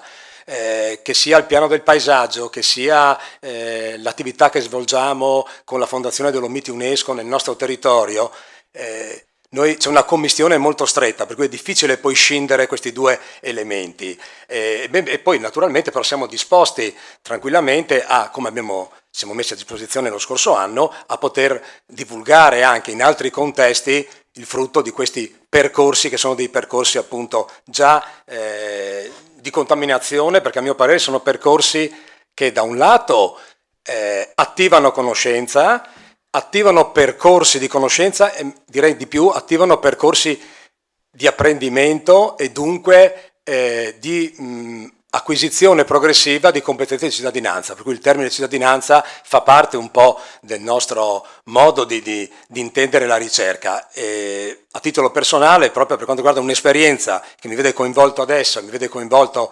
assieme al servizio del dottor Gabrielcic, proprio sul tema dei rifiuti nelle città turistiche della regione. Non sono chiaramente le città che sono qui rappresentate, quei comuni, sono altre città turistiche in regione, e l'attività è soprattutto di sensibilizzazione, di educazione, dunque di ricerca, ma allo stesso tempo di attivazione di percorsi, soprattutto nelle scuole, con i ragazzi di diversa età. Per cui se c'è l'interesse anche temi come questi ad allargarli ad altri contesti, ad altri comuni e poter essere attivi e arricchire questo percorso, io ci sono. Grazie. Sì, grazie Andrea dell'intervento e delle riflessioni. Io vorrei portare un ulteriore contributo, no, alla discussione, spiegando o meglio, no, affiancando quella che è l'attività di divulgazione a quella che è l'attività di trasferimento tecnologico, quella che si chiama, poi riusciremo forse a dare un nome diverso, di terza missione, e l'Università di Udine ha vissuto questa esperienza grazie a un'intuizione del professor allora rettore Alberto De Toni, che è stato Cantiere Friuli. Colgo l'occasione per dire anche che proprio in questi giorni con il nuovo rettore abbiamo disegnato il nuovo percorso di Cantiere Friuli, che avrà un'ulteriore prospettiva di un triennio e che è un altro elemento che si affianca a quello della divulgazione, a quello del trasferimento tecnologico e a quella dell'azione concreta con gli attori del territorio, che sono le amministrazioni, ma sono anche gli imprenditori, sono anche tutto il mondo del terzo settore. Nel luglio scorso abbiamo presentato i risultati di questo imponente lavoro fatto dall'università, che è stato finanziato dall'università stessa, e questa è una particolarità di questo progetto, e che è stato poi valutato all'interno della valutazione degli atenei.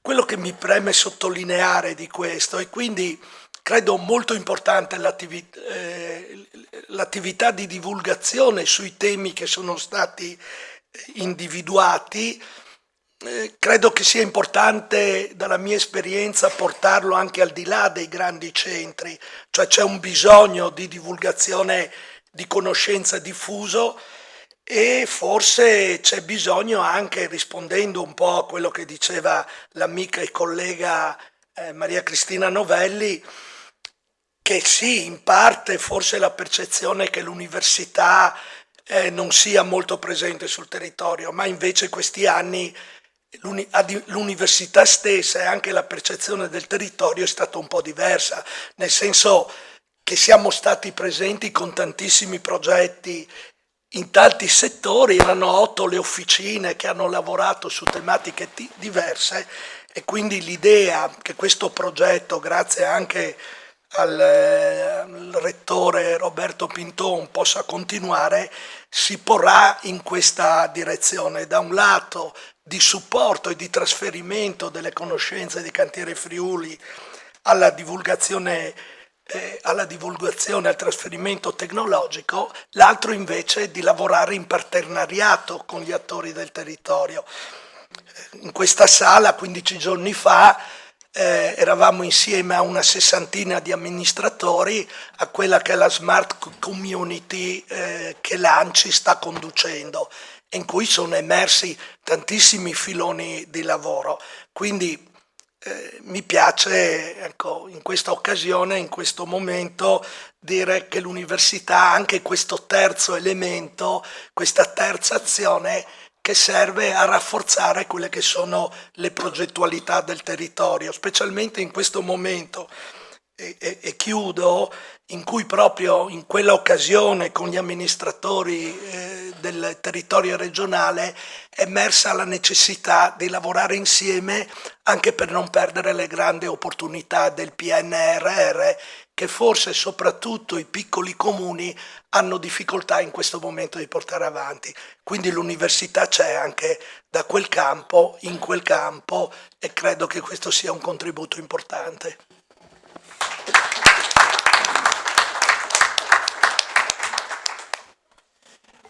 Bene, bentrovati a tutti.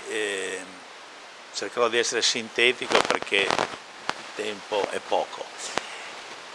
Intanto complimenti a Missana e a tutto lo staff qua di colleghi che stanno lavorando, perché è bello vedere insieme docenti, amministratori, sindaci, insomma è proprio una smart community 2, ecco. E quindi questo fa parte appunto di questo progetto che è l'Università del Friuli. E soltanto una breve riflessione su quello che ha detto Pascolini. In effetti le università sono universitas, quando nascono sono poco orientate al locale, perché nomen omen, l'università è universale, ecco.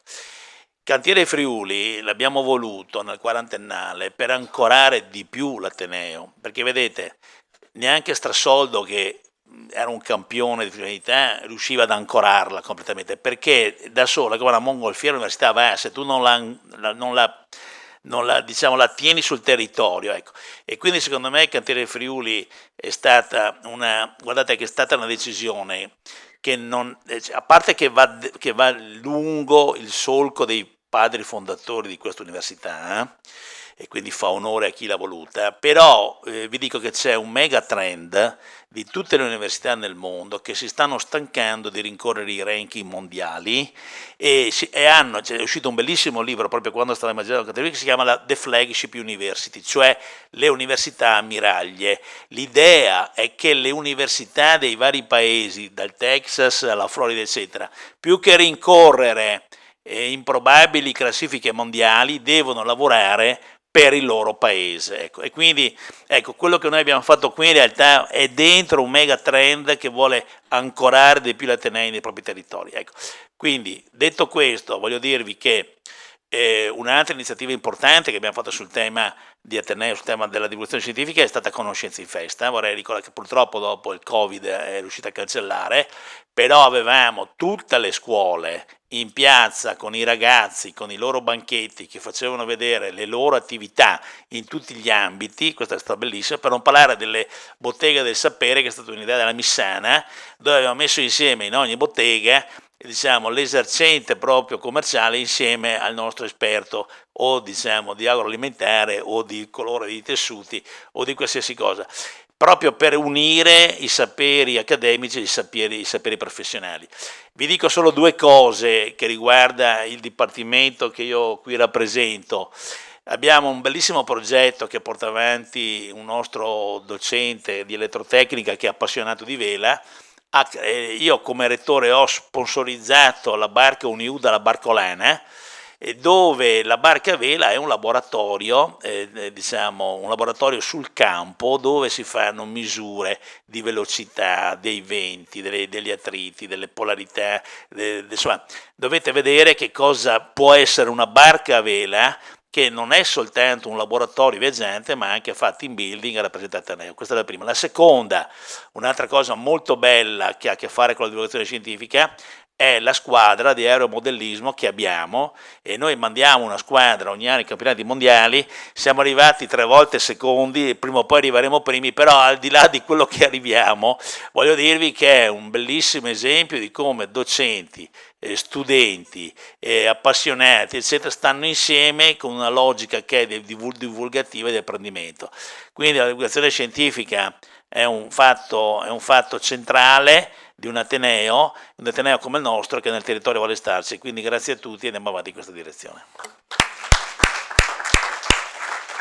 Grazie ai colleghi e alle colleghe per i loro interventi, alla capacità di essere sintetici com'è il ritmo di questa iniziativa. Invito allora l'ultimo panel di esponenti dell'università che completano la gamma delle rappresentanze degli 8 dipartimenti che l'Università di Udine in questo momento ha. Daniele Goi, Pierluca Montessoro, Marcellino Gaudenzi, Edi Piasentier, Valeria Filì, Simonetta Minguzzi.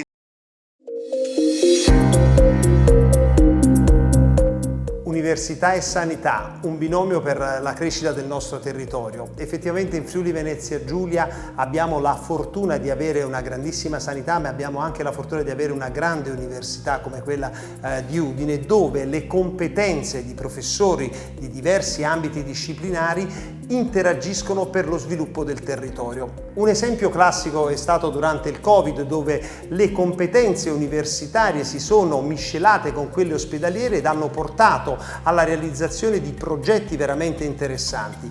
Tra i progetti portati avanti con maggiore veemenza, per i quali effettivamente si aveva la necessità di cogliere gli spunti più umani della nostra professione, abbiamo colto la opportunità di sviluppare quello che era il rapporto medico-paziente, ma soprattutto quello che era il rapporto di vicinanza alla gente. L'umanizzazione nel territorio ha sicuramente determinato un grandissimo punto di forza che rappresenta anche un driver di crescita. Sulla base dell'umanizzazione dobbiamo pensare che non solo si umanizzano i percorsi relazionali, ma si umanizzano anche i propri percorsi di cura a favore dei nostri pazienti. Quindi nel nostro pensiero l'umanizzazione rappresenta un momento centrale per la nostra crescita socioculturale e del nostro territorio Friuli Venezia Giulia.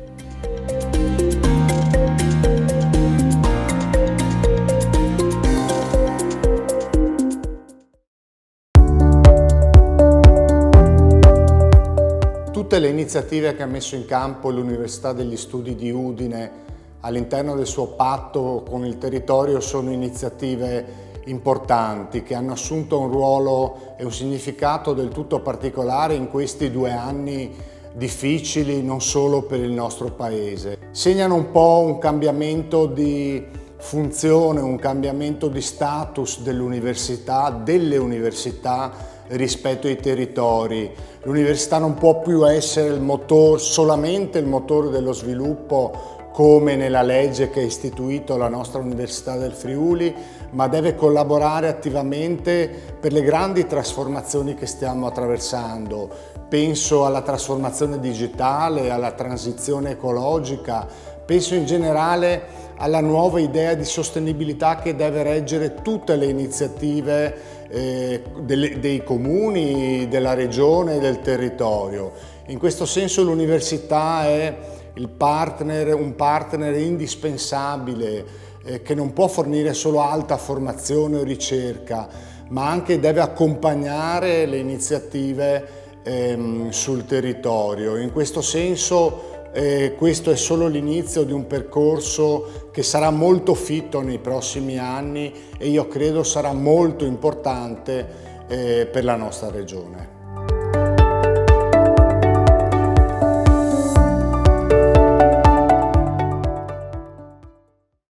Buonasera a tutti e grazie per questo invito. Mi fa estremamente piacere essere qua a parlare di questa esperienza, in realtà di tante esperienze, perché il professor De Toni ha citato Conoscenza in Festa, ha citato le Botteghe del Sapere. Io ho avuto il piacere e l'onore di partecipare a tutte queste iniziative più volte e ho sempre trovato una risposta veramente entusiasta da parte delle persone che ho incontrato, e questo dimostra quanto effettivamente la nostra università dia e possa dare, e spero che darà sempre di più al territorio. È un qualcosa che ci gratifica anche molto, devo dire. Io mi occupo di ingegneria informatica e chiaramente il digitale oggi è alla base della vita quotidiana di tutti e ovviamente in particolare della scienza. Quello che nei confronti del territorio, ma soprattutto in questo contesto dei giovani, perché sono i giovani che abbiamo incontrato in queste iniziative in questi anni. Abbiamo probabilmente un importante ruolo, un'importante responsabilità, perché la percezione di cos'è il digitale da parte delle nuove generazioni è un elemento estremamente delicato e in questo momento estremamente critico. Io e i miei colleghi stiamo assistendo all'arrivo di nuove generazioni che noi genericamente chiamiamo nativi digitali. Non esistono i nativi digitali, esiste soltanto una crescente ignoranza digitale. I giovani cominciano a non percepire neanche più il fatto di avere un rapporto con un oggetto che è una macchina, e quindi lo spirito critico che manca per poter discriminare fra una fake news e una notizia vera, manca ancora di più nella conoscenza di quello che stanno facendo con questo oggetto digitale che si trovano fra le mani, qualsiasi sia questo oggetto. Ancora di più quando dall'utilizzo diciamo occasionale o comunque utilizzo non particolarmente critico, che può essere quello dello smartphone di tutti i giorni, si passa a un utilizzo un minimo più avanzato, un minimo più professionale, l'uso di un computer, l'uso in modo serio e soprattutto attento di dispositivi che conterranno dati relativi al lavoro, con tutte le implicazioni relative all'importanza del dato, per non parlare poi di privacy, eccetera. E questo dobbiamo trasmetterlo. Tutta questa sensibilità dobbiamo trasmetterla, perché non è nativa, è qualcosa che dobbiamo curare con interventi di divulgazione, di sensibilizzazione anche magari di intermediari, i docenti. La scuola per la formazione degli insegnanti è un posto straordinario dove si può diffondere il più possibile il risultato di quello che le università fanno, sviluppano, conoscono, imparano e intendono trasferire. E quindi non posso che essere contento che queste iniziative portino a questi momenti di riflessione che mi auguro saranno la base per ulteriori e sempre più ricche iniziative di questo genere. Quindi grazie ancora a tutti.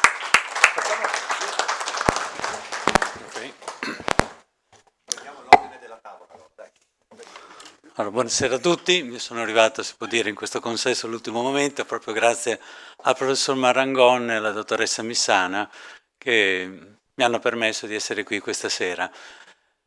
Il mio dipartimento, il Dipartimento di Scienze Economiche e Statistiche, ha diverse competenze, sono competenze che partono dall'economia aziendale, metà circa dei componenti del Dipartimento proprio di questo settore, economia aziendale che riguarda poi l'organizzazione aziendale e riguarda anche il marketing e anche ancora la parte più contabile, quindi bilanci e valutazioni di aziende, quindi competenze di questo genere. Poi abbiamo competenze in ambito bancario, in ambito finanziario, io sono proprio nel settore matematico-finanziario, abbiamo competenze in ambito economico naturalmente, economia sociale ma anche, economia industriale, economia politica, un pochino tutti i vari ambiti economici. Naturalmente l'economia sostenibile, che è rappresentata qui benissimo dal professor Marangon, e ancora la parte statistica, abbastanza importante dentro tutto il settore statistico e dentro il Dipartimento appunto di Scienze Economiche e Statistiche.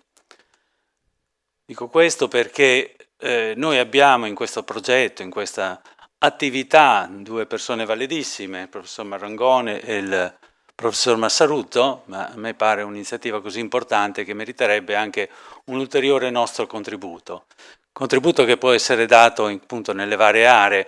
E adesso lancio giusto qualche idea, qualche possibilità ulteriore, no? Ad esempio, poter riuscire a avvicinare la popolazione maggiormente anche alle istituzioni europee.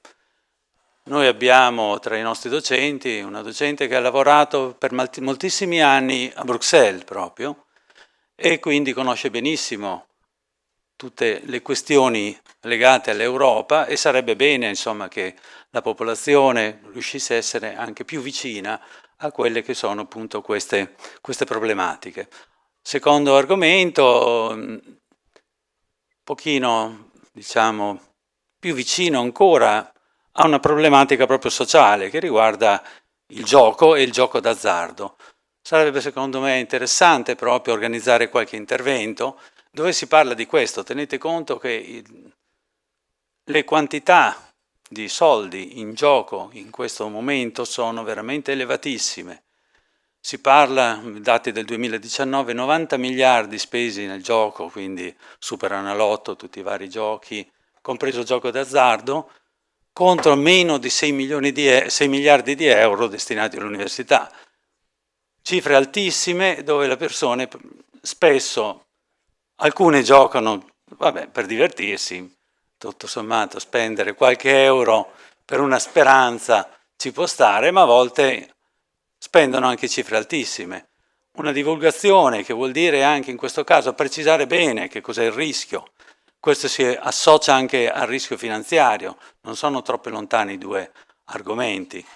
Sarebbe secondo me estremamente interessante, farebbe insomma capire un pochino di più alle persone che cosa vuol dire poi investire. A volte alcuni investono soldi in un progetto destinato sicuramente alle perdite. Altro argomento ancora, l'ultimo, ma dicevo, visto un po' le competenze potrebbero essere tanti altri, riguarda un settore particolarmente di interesse adesso per i giovani, che sono le monete, le criptovalute, le monete digitali. Questo è un po' un settore a cavallo con le competenze informatiche e le competenze finanziarie. Noi ci occupiamo della parte finanziaria, gli informatici della parte invece proprio legata al sistema. Interessante ad esempio anche il sistema DeFi, vuol dire decentralizzazione finanziaria. I giovani vedono questo come un sistema quasi di liberazione, tra virgolette, un sistema democratico di gestione della finanza. Secondo me è quanto mai interessante appunto dialogare con le persone anche su queste cose. E in questo caso appunto un'interazione tra i nostri dipartimenti sarebbe molto importante per presentare in modo migliore possibile alle persone queste tematiche.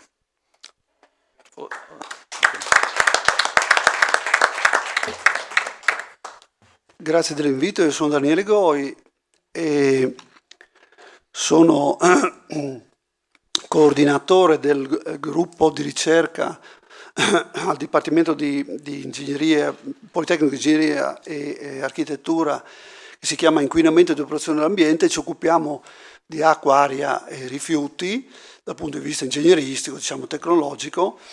E quando l'Alessandro mi ha detto c'è qualcuno sul territorio che vuole parlare di ciclo idrico integrato, e poi mi fa da Gemona, il sindaco di Gemona, ha detto io sono di Gemona, mollo tutto e mi fiondo immediatamente a fare questa cosa qua, perché insomma è una cosa che mi ha emozionato immediatamente. Ovviamente questa cosa l'abbiamo organizzata assieme ai collaboratori ormai da 25 anni sulla tematica del ciclo idrico integrato, appunto, che il CAFC e il consorzio Bonifica, insomma, con i quali appunto collaboriamo. E appunto siamo andati là, no? Roberto, siamo venuti su, una serata, abbiamo così parlato di questa cosa, che è una cosa che sembra così molto facile da spiegare, no? Ciclo idrico integrato, così si occupa di acqua, ma invece abbiamo capito assieme che è una cosa abbastanza complessa.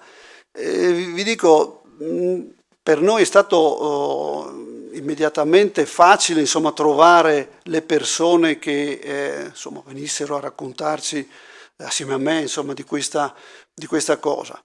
E anche perché appunto è tanto tempo che collaboriamo sul territorio su queste tematiche. Forse è venuto naturale a me, che sono laureato, sono cresciuto in questo contesto, insomma, abbracciare il territorio come idea essenziale. Io dico, anche assieme a colleghi che vedo in sala, il Peressotti, il Grimaz, insomma, che siamo nati, cresciuti qua, e che per noi è naturale seguire quello che è l'articolo 1,1 dello Statuto dell'Università di Studi Udine, che dice che dobbiamo occuparci del territorio, che l'università è nata dal territorio, insomma, cioè è quasi naturale per noi. E ognuno ci mette del suo per fare questo, ma guardate che dal punto di vista del riconoscimento anche a livello nazionale e se vogliamo anche dei finanziamenti a livello nazionale su quella che è definita la terza missione, qui vedo con piacere la delegata della terza missione che c'è da adesso, no? Sappiamo bene che c'è da adesso, non c'era un anno fa, no? O 10 anni fa o 25 anni fa. Diciamo che abbiamo ancora un percorso molto lungo, secondo me, da fare, considerando che siamo gli originali, no, della terza missione, noi come università, perché, come abbiamo detto più volte, insomma, questa è l'università delle 125.000 firme di Petrarco Gentili, insomma, di tutto questo movimento che ha voluto dal basso un'università, che è sempre università, come diceva De Toni, cioè si occupa di formazione, cultura, innovazione e ricerca a alto livello, ma è incardinata sul territorio. E per cui vanno fatti tutti gli sforzi possibili per dimostrare, insomma, che questo è una nostra missione principale. No? Allora, dicevo, quando gentilmente l'Alessandra mi ha invitato, insomma, questa sera, mi ha detto, di dare un argomento, dicevo, parliamo di prima, seconda, terza missione assieme, insomma, no? E come abbiamo visto ben esposte qua dai colleghi. Per cui diciamo che questa possibilità che abbiamo e vantaggio, se vogliamo, che abbiamo di occuparci del territorio va ulteriormente coltivato. E se posso dare un suggerimento alla delegata di terza missione, costituisci un ufficio di terza missione, perché non c'è un ufficio di terza missione, c'è l'ufficio di ricerca che si occupa di terza missione. Quando facciamo le botteghe del sapere e l'Alessandra mi porta a parlare di acqua alla bottega del vino, no? Sistematicamente. Noi andiamo sempre là.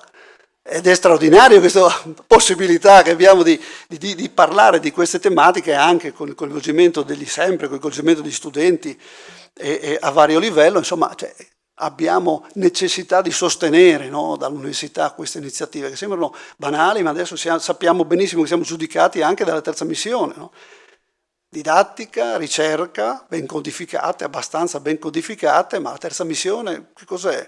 Sì, è cultura, innovazione e ricerca a 360 gradi, dobbiamo codificarla bene, gli inviti che arrivano sempre ben accetti dal territorio sono come la nostra guida, insomma. Noi siamo fortunati perché, come diceva Battiston, abbiamo già un bel percorso sostanziale, siamo stati finanziati da ricercatori, da assegnisti, da dottorandi per tanto tempo, in 25 anni. E sarebbe bello che potessimo instaurare un rapporto dove arrivano contributi come il nostro, un po' su tutte le discipline. Grazie.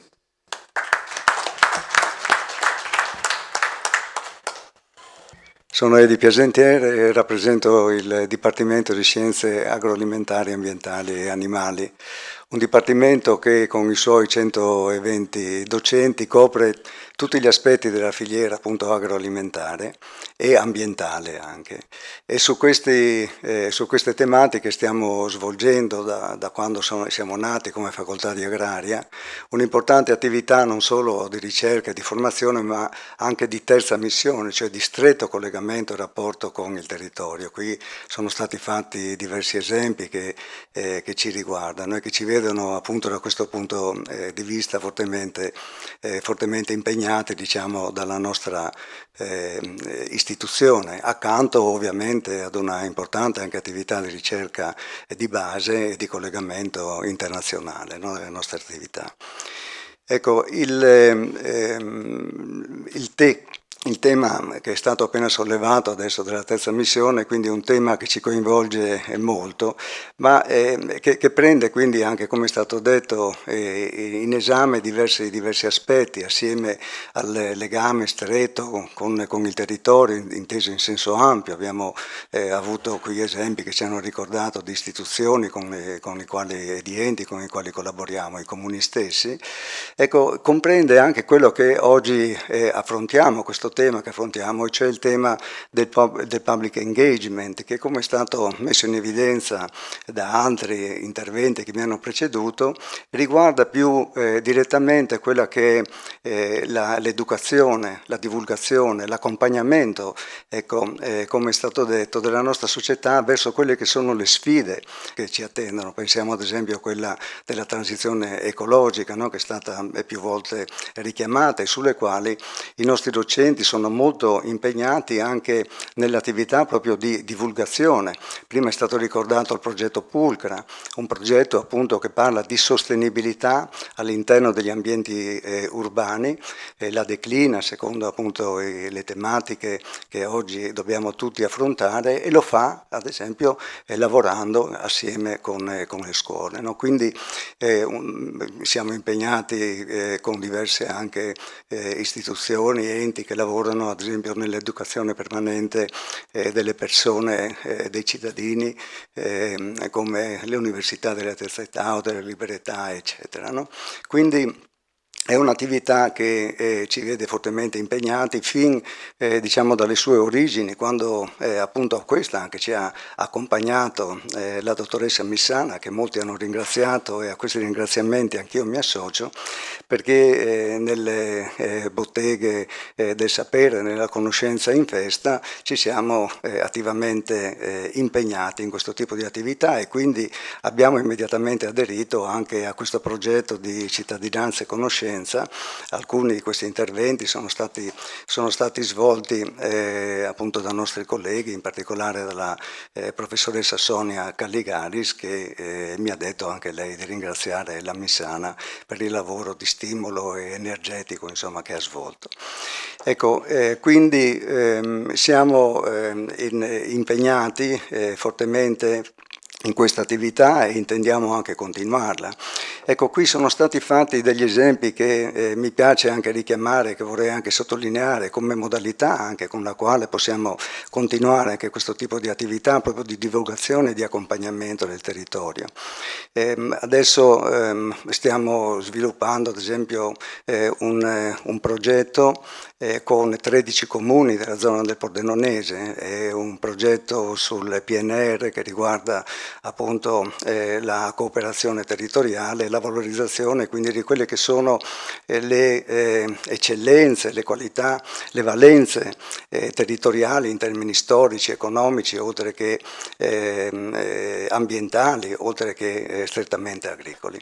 Ecco, in questo tipo di attività c'è anche ovviamente la divulgazione compresa, non solo la ricerca, una ricercazione come è stato anche da altri richiamato, e come abbiamo deciso di svolgerla attraverso un esempio che è stato qui riportato, che sono i gruppi di cammino, quindi una divulgazione che prevede 10 di queste esperienze, attraverso le quali, e credo che sia anche una modalità molto importante attraverso la quale l'università è in grado e potrebbe coinvolgere sempre in maniera più efficace diverse fasce di popolazione che normalmente non sono così direttamente interessate alle partecipazioni magari ai convegni o alle conferenze come questa sera. Ecco, in queste esperienze, ne abbiamo fatta una anche domenica scorsa, andiamo a riscoprire quelli che sono i legami storici del nostro paesaggio,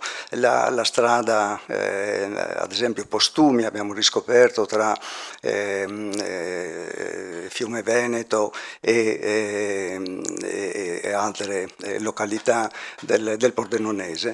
Ecco, attraverso queste giornate, passando assieme 7-8 ore con le persone, non riusciamo a chiudere i gruppi, insomma avevamo pensato a 40 persone, ne abbiamo avuto 60, abbiamo dovuto chiudere le iscrizioni. Ecco, è un modo attraverso il quale si spiega al territorio la sua origine storica, le trasformazioni agricole che sono avvenute, e nello stesso tempo con colleghi che si occupano anche di ambiente possiamo visitare e illustrare quelle che sono le valenze appunto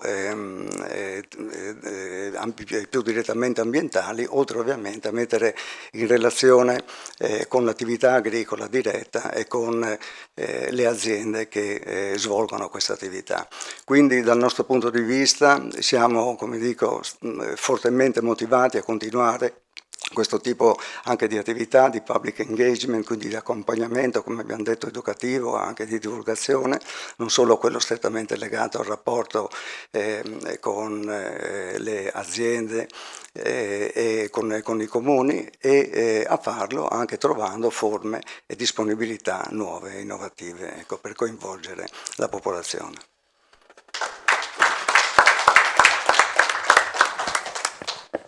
Io sono Simonetta Mingucci, sono del Dipartimento di Storia e Tutela dei Beni Culturali, sono un'archeologa e come tale sono abituata per lavoro appunto a lavorare su patrimoni che sono di tutti, perché il bene archeologico è per legge, appartiene allo Stato e quindi siamo da sempre abituati a restituire ai cittadini quello che i cittadini posseggono, cioè restituire un loro patrimonio.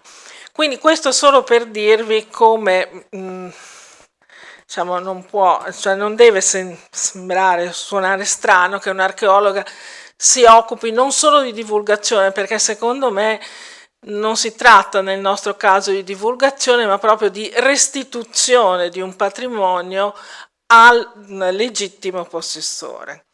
Quindi la conoscenza e la divulgazione fa parte della nostra ricerca.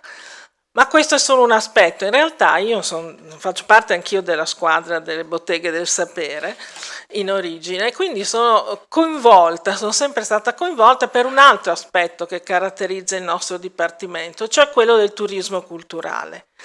Sono anni ormai, proprio perché l'archeologia si sposa bene anche a questi aspetti, che mi occupo di turismo culturale e in questo devo dire, proprio declinando anche il turismo culturale su questo territorio in particolare, che si presta enormemente a un tipo di turismo, si presta naturalmente proprio per la sua costituzione e per la realtà territoriali, si presta molto bene alla costruzione di percorsi turistici culturali e slow, perché c'è una perfetta integrazione fra il naturalismo e gli aspetti naturalistici e la presenza di piccoli beni culturali. Una caratteristica importante di questa regione, di cui